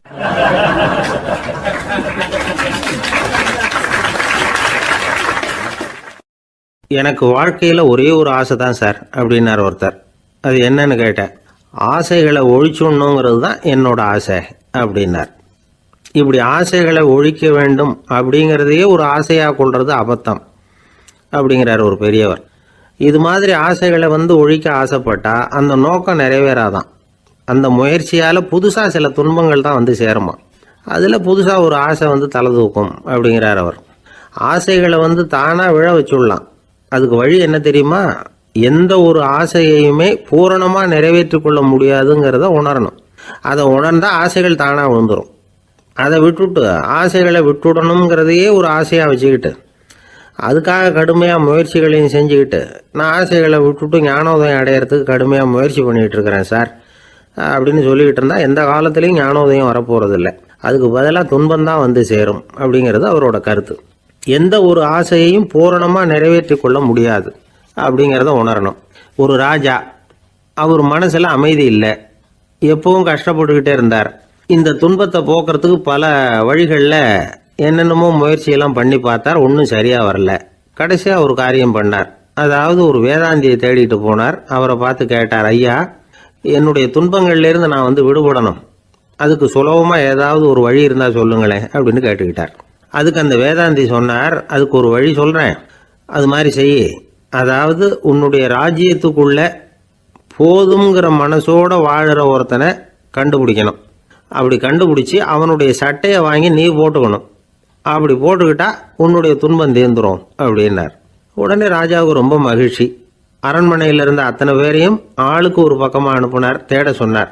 போதுங்கிற மனசுடைய ஒருத்தனை கண்டுபிடிச்சி கொண்டுகிட்டு வாங்க அப்படின்னார். எங்கெங்கேயோ தேடி கடைசியாக ஒரு ஆளை கண்டுபிடிச்சாங்க. அவன் போதுங்கிற மனசோடு இருக்கிறவன் தான். ஆனால் அவன்கிட்ட சட்டை எதுவும் இல்லை. இடையில கட்டியிருக்கிற துண்டே போதுங்கிற மனசோடு அவன் வாழ்ந்துக்கிட்டு இருக்கிறான். சட்டை இருந்தாவில் ராஜா வாங்கி மாட்டிக்க முடியும். அந்த வேதாந்தி ஏன் அப்படி சொன்னாருங்கிறதுக்கான அர்த்தம் இப்போ தான் ராஜாவுக்கு புரிஞ்சுதான். இது வரைக்கும் சொன்னதெல்லாம் ஞான மார்க்கத்தை தேடிக்கிறவனுக்கான உள்ள தகவல். இப்போ இன்னைக்கு இளைஞர்கள் இதை கேட்டுவிட்டு நமக்கு ஆசையே வேணாம் அப்படின்னு முடிவு பண்ணிவிட்டா வாழ்க்கையில் முன்னேறவே முடியாது. நம்முடைய முயற்சிக்கு ஆசை தான் தூண்டுகோல். அதனால் இந்த ஆசையையும் அந்த ஆசையையும் போட்டு குழப்பிக்கக்கூடாது. ஆனால் ஒன்று, பேராசை நமக்கு தேவையில்லை. நாம் படுற ஆசையிலேயும் ஒரு நியாயம் இருக்கணும். ஏன்னா நம்மள சில பேர் நீங்கள் தான் சார் சொன்னீங்க, அதனால தான் ஆசைப்பட்டேன், அரை தான் கிடச்சிது மிச்சம் அப்படிம்பாங்க கன்னத்தை தடவிக்கிட்டே. அதனால் இப்போல்லாம் எந்த தகவலை சொன்னாலும் ரொம்ப எச்சரிக்கையாக இருக்க வேண்டியிருக்குது. ஒரு ஆள் ஒரு கடை வச்சு வியாபாரம் பண்ணிக்கிட்டு இருந்தான். அவனுக்கு ரொம்ப பேராசை, நிறைய பணம் சேர்க்கணும்னு. திடீர்னு ஒரு நாள் அவனுக்கு உடம்பு ரொம்ப சுகம் இல்லாமல் போயிட்டுது. இனிமேல் பிழைக்கிறது கஷ்டங்கிற நிலைமை. மரணப்படுகையில் இருக்கிறான். சொந்தக்காரங்கள்லாம் சுற்றி உட்காந்துருக்குறாங்க. இவன் மெதுவாக கண்ணை திறந்து பார்க்குறான். என் வீட்டுக்காரி எங்கேன்னா, இதோ இருக்கேன் அப்படின்னாங்க அந்த அம்மா. பசங்கள்லாம் எங்கேங்கிறான். இதோ பக்கத்தில் தான் நின்றுட்டு இருக்கிறோங்கிறாங்க. பொண்ணுங்க எங்கேங்கிறான். எல்லாம் இங்கே தான் இருக்கிறோம் அப்படிங்கிறாங்க. எல்லாம் இங்கே தான் பக்கத்தில் தான் இருக்கோம், நீங்கள் கவலைப்படாதீங்கன்னு சொல்கிறாங்க எல்லாம். அவன் மெதுவாக கஷ்டப்பட்டு வாயை திறந்து, அட பாவிங்களா, எல்லாரும் இங்கே இருந்தால் அங்கே கடையை யார் கவனிக்கிறது அப்படின்னானா.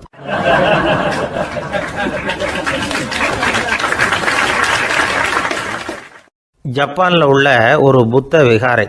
அங்கே ஒரு வயசான பௌத்த குரு தங்கியிருக்கிறார். ஒரு நாள் ராத்திரி கடுமையான குளிர். அவரால் தாங்க முடியல. பார்த்தார், மரத்தில் செஞ்ச புத்த சிற்பங்கள் அங்கே நிறைய இருந்தது.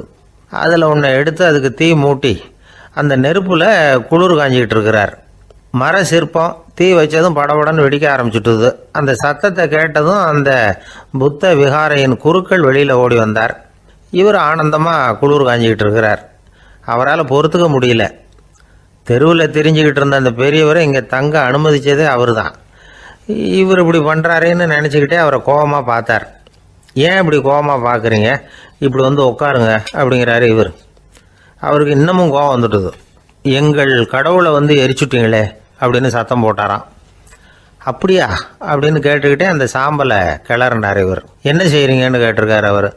நான் எலும்புகளை தேடுறேன்னாராம். நீங்கள் ஒரு பைத்தியம், இது ஒரு மர சிற்பம், இதில் எலும்புகள் கிடையாது அப்படின்னாராம். அவருக்கு கோபம் வந்துட்டுது. உடனே வெளியில் போங்கன்னு கத்தியிருக்கார். வெளியில் தள்ளி கதவையும் சாத்தி விட்டாராம். மறுநாள் காலையில் கதவை திறந்து பார்த்தா அந்த வயசான பெரியவர் ஒரு மைல்கல் மேலே சில காட்டு பூக்களை வச்சு புத்தம் சரணம் கச்சாமின்னு சொல்லிக்கிட்டே இருக்கிறார். இவருக்கு சந்தேகமாக போட்டுது. கிட்ட போனார். என்ன செஞ்சுக்கிட்டு இருக்கீங்கன்னு கேட்டார். இது என்னுடைய காலை நேர பிரார்த்தனைனாராம். நிஜமாகவே நீங்கள் ஒரு பைத்தியமாக தான் இருக்கணும், ஏன்னா அது ஒரு மைல்கல் அப்படின்னாராம். இப்போ அந்த பெரியவர் சொன்னாராம், நீங்கள் ஒரு மரத்தை புத்தராக நினைக்கும் பொழுது நான் ஏன் ஒரு மைல்கல்ல புத்தராக நினைக்கக்கூடாது? நான் வந்து புத்தரை எரிக்கலாம், ஏன்னா அவரை நான் நேசிக்கிறேன். அந்த சிற்பம் வந்து மரத்தால் ஆனதுங்கிறது எனக்கு தெரியும். நான் ஒரு மைல்கல்லை தொழலாம், ஏன்னா அது எனது பூக்களை தாங்குது. நான் இந்த மைல்கல்லுக்குள்ளே மறைஞ்சிருக்கிற புத்தரை பார்க்குறேன். யாராவது ஒரு சிற்பி இதை சிலையாக்கினாதான் நீங்கள் புத்தரை பார்க்க முடியும். அன்னைக்கு ரொம்ப குளிராக இருந்தது. நான் எனக்குள்ளே இருக்கிற புத்தரையும் பாதுகாக்கணும். உள்ளே இருக்கிற புத்தரை காப்பாற்றுறதுக்காக வெளியில் உள்ள புத்தரை எரிக்கலாம், அதில் ஒன்றும் தப்பு இல்லை. அது அவருடைய போதனையிலேயே இருக்குது. உனக்குள் ஜோதியாக இரு அப்படிங்கிறது அவருடைய போதனை. என்னுடைய புத்தர் வந்து குளிரில் நடுங்கிட்டு இருந்தார். அந்த மர சிற்பங்கள் வெயில் மழையில் உணர்ச்சி இல்லாமல் இருந்தது, அதனால் அப்படி பண்ணினேன். ஆனால் நீங்கள் என்ன பண்ணீங்க? நான் ஒரு மர புத்தரை எரிச்சதுக்காக உயிருள்ள புத்தரை வெளியில் தள்ளி கதவை சாத்தினீங்க அப்படின்னாராம் அந்த பெரியவர். உண்மையான பக்திங்கிறது இதுதான். அதாவது உனக்குள் ஜோதியாக இரு அப்படின்னு புத்தர் சொன்னார் இல்லையா, அது மாதிரி தனக்குள் ஜோதியாக இருக்கிற இந்த காலத்து ஆசாமிகள் நிறைய பேர் உண்டு. எப்பவும் போதையிலேயே இருக்கிறவங்க. ஒரு நாள் நடு ராத்திரி ஒரு மது கடையில் ஒரு ஆள் அங்குள்ள சிப்பந்திகள் கிட்ட கேட்டுக்கிட்டு இருக்கிறான். மறுபடியும் இந்த கடை எப்போ திறப்பாங்கன்னு கேட்டானா. நாளைக்கு காலையில் 8 மணிக்கு திறப்பாங்க அப்படின்னு நானா அங்கே இருந்த ஆள். அவன் திருப்பி திருப்பி அதையே கேட்டுக்கிட்டு இருக்கான். இவனுக்கு பதில் சொல்லி சொல்லி அழுத்து போச்சு.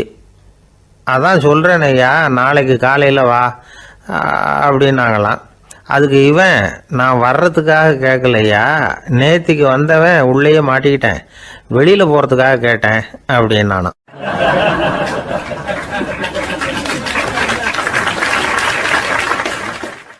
ராமகிருஷ்ணர் வாழ்ந்த காலத்தில் நடந்த ஒரு நிகழ்ச்சி இது. அப்போது ஒரு ஓவியர் இருந்தாராம். அவருக்கு ஒரு ஆசை, ராமகிருஷ்ணர் படத்தை வரையணும், அதை அவர்கிட்டயே கொண்டுட்டு போய் காட்டி அபிப்பிராயம் கேட்கணும். இதுதான் அந்த ஓவியரின் ஆசை. உடனே ராமகிருஷ்ணர் படத்தை வரைஞ்சி முடித்தார். அதை எடுத்துக்கிட்டு போனார். இவர் போன சமயம் அங்கே ராமகிருஷ்ணர் சீடர்களோடு உட்காந்துருக்கிறார். விவேகானந்தர் அங்கே இருக்கிறார். இந்த ஓவியர் கொண்டுகிட்டு போய் தான் வரைந்த ஓவியத்தை அவர்கிட்ட காட்டினார். ராமகிருஷ்ண பரமஹம்சரின் ஓவியத்தை ராமகிருஷ்ணர்கிட்டயே காட்டுறார். ராமகிருஷ்ணர் என்ன பண்ணார் தெரியுமா? அந்த படத்தை பார்த்தார். உடனே அது காலை தொட்டார். குருதேவருடைய இந்த செயல் சீடர்களுக்கு ரொம்ப வியப்பை உண்டு பண்ணிச்சு. சில பேர் மனசுக்குள்ளேயே ரொம்ப குழம்பி போக ஆரம்பிச்சிட்டாங்க, என்ன இப்படி பண்ணுறாருன்னு. என்ன இது அவரோட படம், அவரே அவரோட படத்தின் காலை தொடுறார் அப்படின்னு யோசிச்சாங்க. சில பேர் ஒன்றும் புரியாமல் ஒருத்தர் பார்த்து சிரிச்சுக்கிட்டாங்க. அந்த இடத்துல சீடர்கள் மட்டும் இல்லை, சீடர் அல்லாத பல பேர் இருந்தாங்க. தன்னுடைய காலை தானே தொடர இவருடைய செயல் பற்றி என்ன நினைக்கிறது அப்படின்னு அவங்களும் குழம்பி போய் நிற்கிறாங்க. அந்த படத்தை வரைஞ்சி அவர்கிட்ட காட்டின அந்த ஓவியருக்கும் அதிர்ச்சி. இருந்தாலும் அவர் சீடர் கிடையாது, அதனால் கொஞ்சம் துணிச்சலை வர வச்சுக்கிட்டு கேட்டார், என்னங்க இது, என்னால் என்னுடைய கண்களையே நம்ப முடியல. இது உங்கள் சொந்த உருவப்படம், நீங்கள் உங்கள் சொந்த கால்களையே தொடுறீங்க, இது எங்களுக்கு கொஞ்சம் சங்கடமாக இருக்குதே அப்படின்னார். ராமகிருஷ்ணரின் கண்களில் ஆனந்த கண்ணீர் வழிஞ்சுதான். அவர் சொன்னாராம், இது என்னோட படம்ங்கிறது எனக்கு தெரியும், ஆனால் இது என்னோட படம்ங்கிறதுனால நான் இதோட காலை தொடலை. நீ என்னுடைய சமாதி நிலையை இந்த படத்தில் படம் பிடிச்சி காட்டியிருக்கிற, அதனால் அதோட காலை தொடறேன். சமாதி நிலையில் யார் இருந்தாலும், அது என்னுடைய படமாக இருந்தாலும் சரி அல்லது வேற யாருடைய படமாக இருந்தாலும் சரி, படம் யாருதுங்கிறது முக்கியம் இல்லை. இதில் எது முக்கியம்னா அது தன்னை உணர்ந்த ஒரு உணர்நிலையின் படம். அப்படி இருக்கிறப்போ அதோட காலை நான் தொடணும். அதுக்கு நீங்கள் எல்லாரும் ஏன் சங்கடப்படுறீங்கன்னு எனக்கு தெரியல அப்படின்னாராம். இப்போ தான் அங்கேருந்து சீடர்களுக்கும் மற்றவங்களுக்கும் விவரம் புரிஞ்சுதான். இதுக்கு முன்னாடி யாரும் செய்யாததை இவர் செஞ்சிருக்கிறார், ஆனால் அவருடைய காரணம் ரொம்ப நியாயமானது அப்படிங்கிறத உணர்ந்தாங்களாம். இதுவரைக்கும் ஆன்மீகத்தில் சமாதி நிலை, அதாவது தன்னை உணர்ந்த நிலை பற்றி புரிஞ்சுக்கிட்டோம். இல்லறத்தில் ஏற்படக்கூடிய சமாதி நிலை பற்றி உங்களுக்கு தெரியுமா? ஒரு அம்மா டாக்டர்கிட்ட வந்து சொன்னாங்களாம், டாக்டர், என் வீட்டுக்காரருக்கு உடம்புல ஏதோ கோளாறுன்னு நினைக்கிறேன், நான் எவ்வளவு நேரம் பேசினாலும் காதில் விழாத மாதிரி உட்கார்ந்துருக்கிறார் அப்படின்னு ஆகலாம். அதுக்கு அந்த டாக்டர் சொன்னாராம், அம்மா, அது உடம்பு கோளாறு இல்லை, அது ஒரு பெரிய திறமை அப்படின்னாராம்.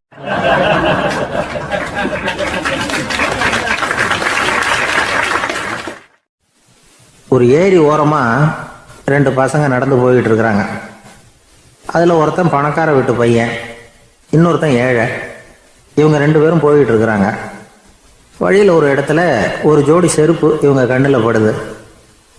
ஒரு விவசாயி அந்த செருப்பை அங்கே விட்டுட்டு பக்கத்தில் இருந்த ஏரியில் கை காலை கழுவிட்டு இருக்கிறார். உடனே அந்த பணக்கார பையனுக்கு ஒரு ஐடியா. அவன் சொன்னானா, டேய், இப்போ ஒரு வேடிக்கை செய்யலாம், அந்த செருப்பு 2ஐயும் தூக்கி எட்டத்தில் வீசி எரிஞ்சிருவோம். அந்த ஆள் வந்து பார்த்துட்டு செருப்பை தேடி அல்லாடுவான், அங்கேயும் இங்கேயும் ஓடுவான், திருன்னு முழிப்பான். அதை பார்த்து நாம் ரசிக்கலாம், நல்ல தமாஷா இருக்கும் அப்படின்னு இருக்கான். இப்படி சொல்லிவிட்டு அந்த செருப்புகளை தூக்கத்துக்கு போனானா. கொஞ்சம் பொறு அப்படின்னானா அந்த ஏழை பையன். ஏன்னு கேட்டிருக்கான் அவன். இப்போ அந்த ஏழை பையன் சொன்னானா, நீ சொல்கிறது ஒன்றும் வேடிக்கை கிடையாது, உன்னோட செருப்பு தொலைஞ்சா உன் அப்பா உடனே உனக்கு வேற செருப்பு வாங்கி கொடுத்துருவார். ஆனால் அந்த ஆளுக்கு இந்த செருப்பு தொலைஞ்சதுன்னா வேற புதுசாக வாங்கிறதுக்கு வாயையும் வயத்தையும் கட்டி பணத்தை சேர்க்க வேண்டியிருக்கும். அதனால் நான் ஒரு வேடிக்கை சொல்கிறேன், அது மாதிரி செய், அது இன்னமும் தமாஷா இருக்கும் அப்படின்னானா. எப்படி அது சொல்லுன்னு இருக்கான் அவன். செருப்பு 2ம் அது இருக்கிற இடத்துலயே இருக்கட்டும், உன் சட்டப்பையிலிருந்து ஒரே ஒரு ரூபாய் நாணயத்தை எடு, அதை அந்த செருப்பு மேலே அதோட குதிகால் பகுதியில் வச்சுட்டு நாம் 2 பேரும் அந்த மரத்துக்கு பின்னாடி ஓடி போய் மறைஞ்சு நின்றுக்குவோம். அப்புறம் பாரு வேடிக்கையே அப்படின்னா. அதே மாதிரி ரூபா காசு செருப்பு மேலே வச்சுட்டு இவங்க 2 பேரும் மறைஞ்சு நின்றுக்கிட்டாங்க. கொஞ்ச நேரத்தில் அந்த விவசாயி வந்தார். காலில் உள்ள மண்ணை தட்டிவிட்டு செருப்பை மாட்டுறதுக்காக போனார். அங்கிருந்த காசு கண்ணில் போட்டுவிட்டுது. அவருக்கு ஆச்சரியமாக போச்சு. அதை கையில் எடுத்து பார்க்குறார். 4 பக்கமும் திரும்பி திரும்பி பார்க்குறார், யார் இதை வச்சிருப்பான்னு. கடைசியில் ஆகாயத்தை பார்க்குறார். ஆண்டவா, இது உன்னோட கருணை தான், நீ தான் யாரோ புண்ணியவான் மனசில் தர்மம் பண்ணுற எண்ணத்தை உண்டாக்கி இருக்கிற, அந்த புண்ணியவான் நல்லா இருக்கணும் அப்படின்னு வாழ்த்தி அந்த காசை கண்ணில் ஒத்திக்கிட்டாராம். மறைஞ்சிருந்து பார்த்துக்கிட்டு இருந்த ஏழை பையன் இப்படி சொன்னான், பாத்தியா, உன்னை புண்ணியவான்னு வாழ்த்தி விட்டு போகிறார் அந்த ஆள். அவருக்கும் சந்தோஷம், அதை பார்த்து நமக்கும் சந்தோஷம். உனக்கு ரூபாங்கிறது ஒரு பெரிய விஷயம் இல்லை, ஆனால் அதனால் நமக்கு கிடைச்சிருக்கிற மகிழ்ச்சி ரொம்ப உயர்வானது அப்படின்னு நானும். வேடிக்கையும் கிண்டலும் இது மாதிரி அடுத்தவங்களுக்கு இடைஞ்சலா இல்லாமல் இருக்கணும் அப்படிங்கிறார் கலைவாணர். ஆனால் பாருங்க, அவருக்கே இடைஞ்சலா வர்ற விஷயங்களை கூட அவர் வேடிக்கையாக தான் எடுத்துக்கிட்டாராம். ஒரு தடவை ஒருத்தர் கலைவாணர்கிட்ட வந்து, ஐயா என் குழந்தை செத்து போச்சு அப்படின்னு சொல்லி அழுதாராம். உடனே இவர் அவருக்கு 100 ரூபா பணத்தை கொடுத்து, இந்தாங்க அடக்கம் செய்யுங்க அப்படின்னு சொல்லி அனுப்பி வச்சாராம். 1 வருஷம் கழிச்சு மறுபடியும் அதே ஆள் வந்திருக்கார். இவர் மறந்துருப்பாருங்கிற நினைப்புல, அண்ணே என் குழந்தை இறந்து போச்சுண்ணே அப்படின்னாராம். இவர் மறுபடியும் 100 ரூபா கொடுத்து ஆறுதல் சொல்லி அனுப்பி வச்சாராம். 7-8 மாசம் கழிச்சு மறுபடியும் அதே ஆள் வந்திருக்கார். அவர் வாயை திறக்கிறதுக்கு முன்னாடியே இவர் 100 ரூபாய் அவர் கையில வச்சு, போன 2 தடவை தான் குழந்தை செத்து போச்சு, இந்த தடவையாவது அதை சாகாம காப்பாத்தி விடு அப்படின்னு சொல்லி அனுப்பி வச்சாராம். அதுக்கப்புறம் அந்த ஆள் வர்றதே இல்லையா.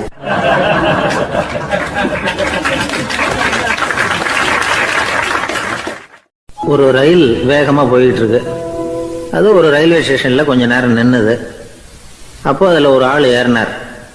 தலையில ஒரு மூட்டையை வச்சிருந்தார். மூட்டையை தலையில சுமந்துக்கிட்டே உள்ள வந்தாரு. மூட்டையை தலையில சுமந்துக்கிட்டே ஒரு இடத்துல உட்கார்ந்தார். ரயில் மறுபடியும் புறப்பட்டது.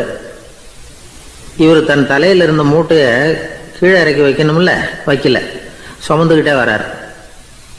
எதிரில் உட்காந்துருந்தவர் கேட்டார், ஏங்க ஏன் இப்படியே உட்காந்துருக்குறீங்க தலையில மூட்டையை வச்சுக்கிட்டு, மூட்டையை கீழே இறக்கி வைக்கலாமே அப்படின்னார்.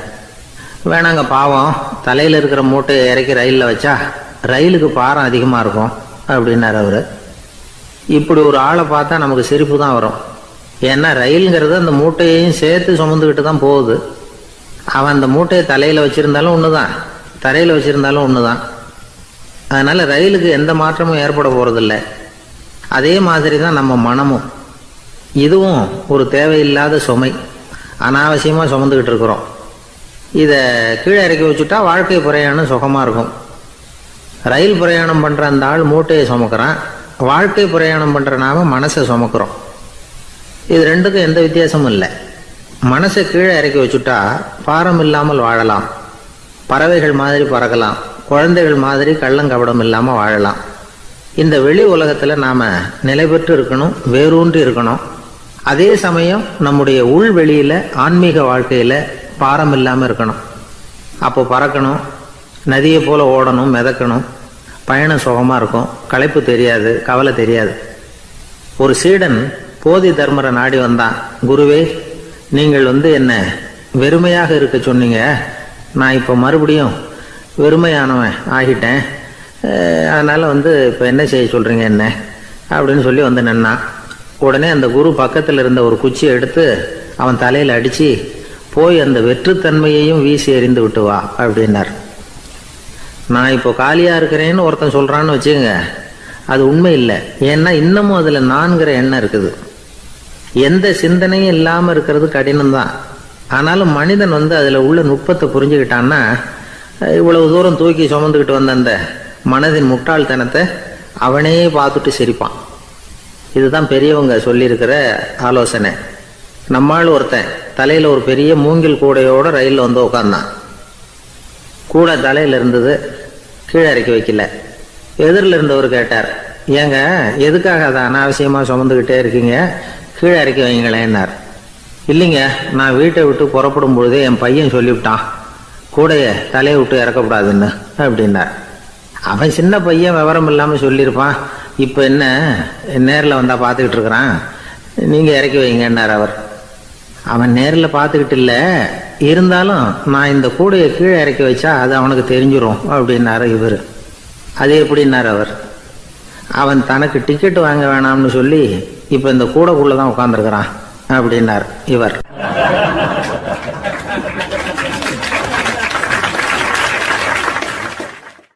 எனக்கு தெரிஞ்ச ஒருத்தர் இருக்கார்.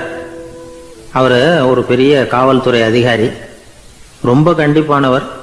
அவரை கண்டாவே எல்லாரும் பயப்படுவாங்க. அப்படிப்பட்டவர் வீட்டுக்கு போனா அப்படியே அடியோட மாறிடுவார். அங்க போய் பாத்தீங்கன்னா குழந்தைகளோட குழந்தையா அவர் விளையாடிட்டு இருப்பார். அலுவலக சமயத்துல பாத்தீங்கன்னா குதிரை முதுகுல அவர் உட்கார்ந்துருப்பார். வீட்டுல பாத்தீங்கன்னா அவர் முதுகுல குழந்தை உட்காந்துருக்கும். அவரு குதிரை மாதிரி போயிட்டு இருப்பார். இது எப்படிங்க முடியுது உங்களால அப்படின்னு கேட்டாங்க. அது ஒண்ணுமில்ல, இங்க வீட்டுக்கு வந்த உடனே என்னோட மனசை தனியா எடுத்து வச்சிருவேன் அப்படின்னார். அது என்னங்க உங்க சட்டப்பையிலையா இருக்குது மனசு, அது தனியா எடுத்து வைக்கிறதுக்கு அப்படின்னு கேட்டாங்க. அப்படி இல்லைங்க, இது ஒரு பயிற்சி, மனப்பயிற்சி, அவ்வளவுதான் அப்படின்னார். இப்படி சமயம் பார்த்து மனசை தனியா வச்சுவிட தெரிஞ்சவங்க வாழ்க்கையில எப்பவும் உற்சாகமா இருப்பாங்க அப்படிங்கிறது பெரியவங்க கருத்து. ஒரு டாக்டர் ஆஸ்பத்திரியில் இருக்கிற வரைக்கும் டாக்டரா இருக்கலாம், அவர் மனைவிகிட்டையும் அவர் டாக்டரா இருக்க வேண்டிய அவசியம் இல்லை. ஒரு வக்கீல் கோர்ட்ல இருக்கிற வரைக்கும் வக்கீலா இருக்கலாம், வீட்டுக்கு வந்ததுக்கு அப்புறமும் வக்கீலா இருக்க வேண்டிய அவசியம் கிடையாது. வீட்டில் குழந்தைகள்கிட்ட விளையாடும் பொழுதும் அதுகள்கிட்ட ஃபீஸு கேட்டுக்கிட்டு இருக்கக்கூடாது. நாம் எப்படி இருக்கணும்னு பெரியவங்க சொல்கிறாங்கன்னா, மனசோட சேரக்கூடாதான், அப்படி சேராமல் வாழ்க்கையை கவனிக்கணுமா. மனசை அப்படியே தனியாக எடுத்து பக்கத்தில் வச்சுடணும். அப்படின்னா அதை அப்படியே தூக்கி எறிஞ்சுடு அப்படின்னு அர்த்தம் இல்லை. ஏன்னா மனசுங்கிறது நமக்கு உபயோகப்படக்கூடிய ஒன்று தான். எப்போ எப்போ அது தேவையோ அப்பப்போ எடுத்து உபயோகப்படுத்திக்கணும். தேவைப்படுறப்போ எடுத்து கண்ணாடியை மாட்டிக்கிறோம்ல, படிக்கும் பொழுது கண்ணாடி தேவைப்படுது, எடுத்து மாட்டிக்கிறோம் இல்லையா, அது மாதிரி கணக்கு போடுறதுக்கு மனசு தேவை. கடைக்கு போய் ஒரு பொருள் வாங்குகிறோம், காசு கொடுக்குறோம், மீதி சில்லறை சரியா இருக்கா அப்படின்னு எண்ணி பார்த்து வாங்க வேண்டியிருக்கு. அந்த சமயத்தில் மனசை எடுத்து தனியாக வச்சுட்டேன் அப்படின்னு சொல்லிட்டு இருக்கக்கூடாது. பரீட்சைக்கு படிக்க வேண்டியிருக்குது, படித்ததையெல்லாம் அப்படியே நினைவில் வச்சுக்க வேண்டியிருக்கு, அந்த சமயத்தில் மனசை தூக்கி எறிஞ்சுட்டேன் சார் அப்படின்னு சொல்லிட்டு இருக்கக்கூடாது. அப்படி சொன்னால் பரீட்சை நம்மளை தூக்கி எறிஞ்சிடும். அதனால தேவைப்படுறப்போ மனசை உபயோகப்படுத்தணும், தேவையில்லாதப்போ அதை தனியாக ஓய்வு எடுத்துக்க விட்டுடணும். இப்படி நாம் பழக்கப்படுத்திக்கிட்டா வாழ்க்கைங்கிறது நமக்கு புதுசாக தெரியுமா. மனசுக்கும் ஒரு சக்தி கிடைக்கும். எந்திரங்களுக்கு ஓய்வு கொடுக்குற மாதிரி மனசுக்கும் ஓய்வு கொடுக்கணும், இல்லைன்னா அது களைச்சி போயிடும். குழந்தைகள் மனசை சுமந்துக்கிட்டு இருக்கிறது இல்லை. இது முதியவர்கள் குழந்தைகள்கிட்ட இருந்து கற்றுக்க வேண்டிய ஒரு பாடம். ஆனாலும் இந்த கால குழந்தைகள்கிட்ட ரொம்ப எச்சரிக்கையாக இருக்க வேண்டியிருக்கு. ஒரு தாத்தாவும் பேரனும் விளையாடிக்கிட்டு இருக்கிறாங்க. தாத்தா எனக்கு சைக்கிள் ஓட்ட கற்று விடு அப்படிங்கிறான் பேரன். சைக்கிள் உயரம் கூட இல்லை, அதுக்குள்ளே சைக்கிள் ஓட்டணுமா அப்படின்னார் தாத்தா. ஏன் தாத்தா, ரயில் ஓட்டுறாரு, அவர் என்ன ரயில் நீளமா இருக்கார் அப்படின்னு கேட்டானா அந்த பையன்.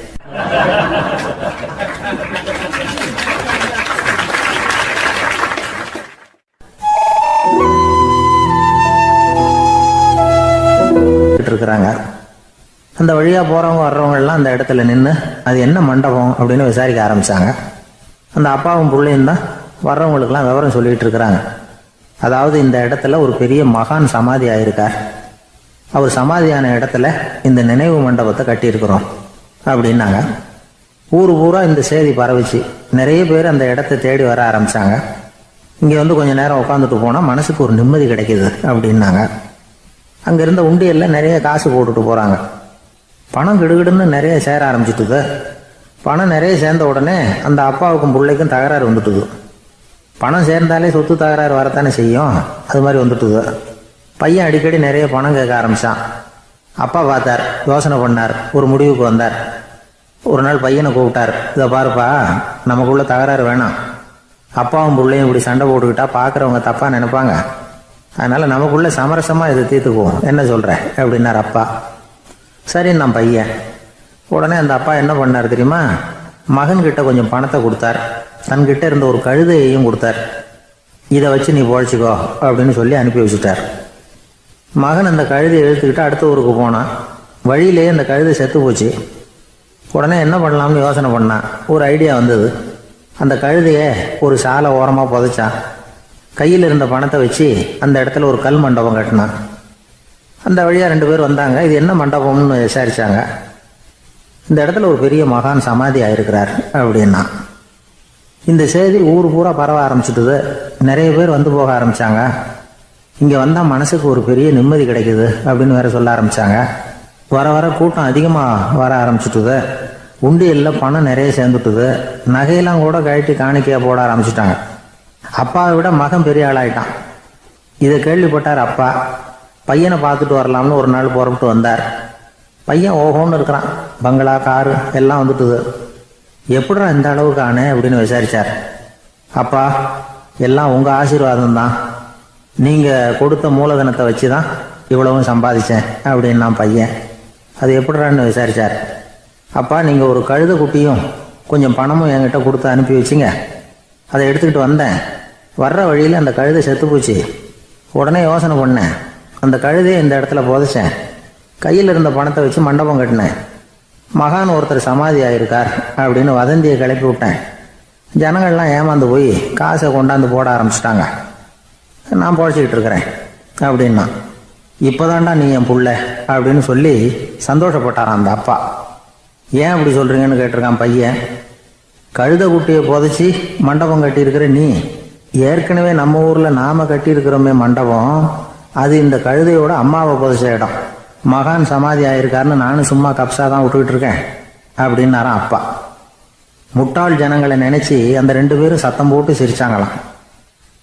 மனுஷனை மனுஷன் ஏமாத்துறது ரொம்ப சுலபம். என் கூட படிச்ச ஒருத்தன் திடீர்னு ஒரு நாள் எல்லாருக்கும் அருள் வாக்கு சொல்ல ஆரம்பிச்சுட்டான். அவன் ஒரு ஆபீஸ்லயும் வேலை பார்க்குறான். ஆபீஸில் உள்ளவங்கெல்லாம் அவங்ககிட்ட வந்து அருள் வாக்கு கேட்கறது வழக்கம். ஒரு நாள் நான் அவன் முன்னாடி போய் உட்காந்து பேசிக்கிட்டு இருந்தேன். அப்போ அதே ஆபீஸில் வேலை பார்க்குற ஒருத்தர் அவங்ககிட்ட வந்து, சுவாமி, என் மேஜையில் வச்சிருந்த பேனா திடீர்னு காணாமல் போட்டுது, அது திரும்ப கிடைக்குமா எனக்கு அப்படின்னு கேட்டார். இவன் கண்ணை உருட்டி பார்த்துட்டு, அது உனக்கு கிடைக்காது, புதுசாக வேற ஒன்று வாங்கிக்கப்போ அப்படின்னா. சரின்னு அவர் போயிட்டார். அவர் போனதுக்கப்புறம் நான் மெதுவாக இவனை பார்த்து, அது எப்படிறா அது உனக்கு கிடைக்காதுன்னு அவ்வளோ உறுதியாக அவர்கிட்ட சொன்னேன் அப்படின்னு கேட்டேன். இவன் மெதுவாக என் காதுகிட்ட வந்து, அந்த பேனாவை கிளப்புனதே நான் தான் அப்படிங்கிறான்.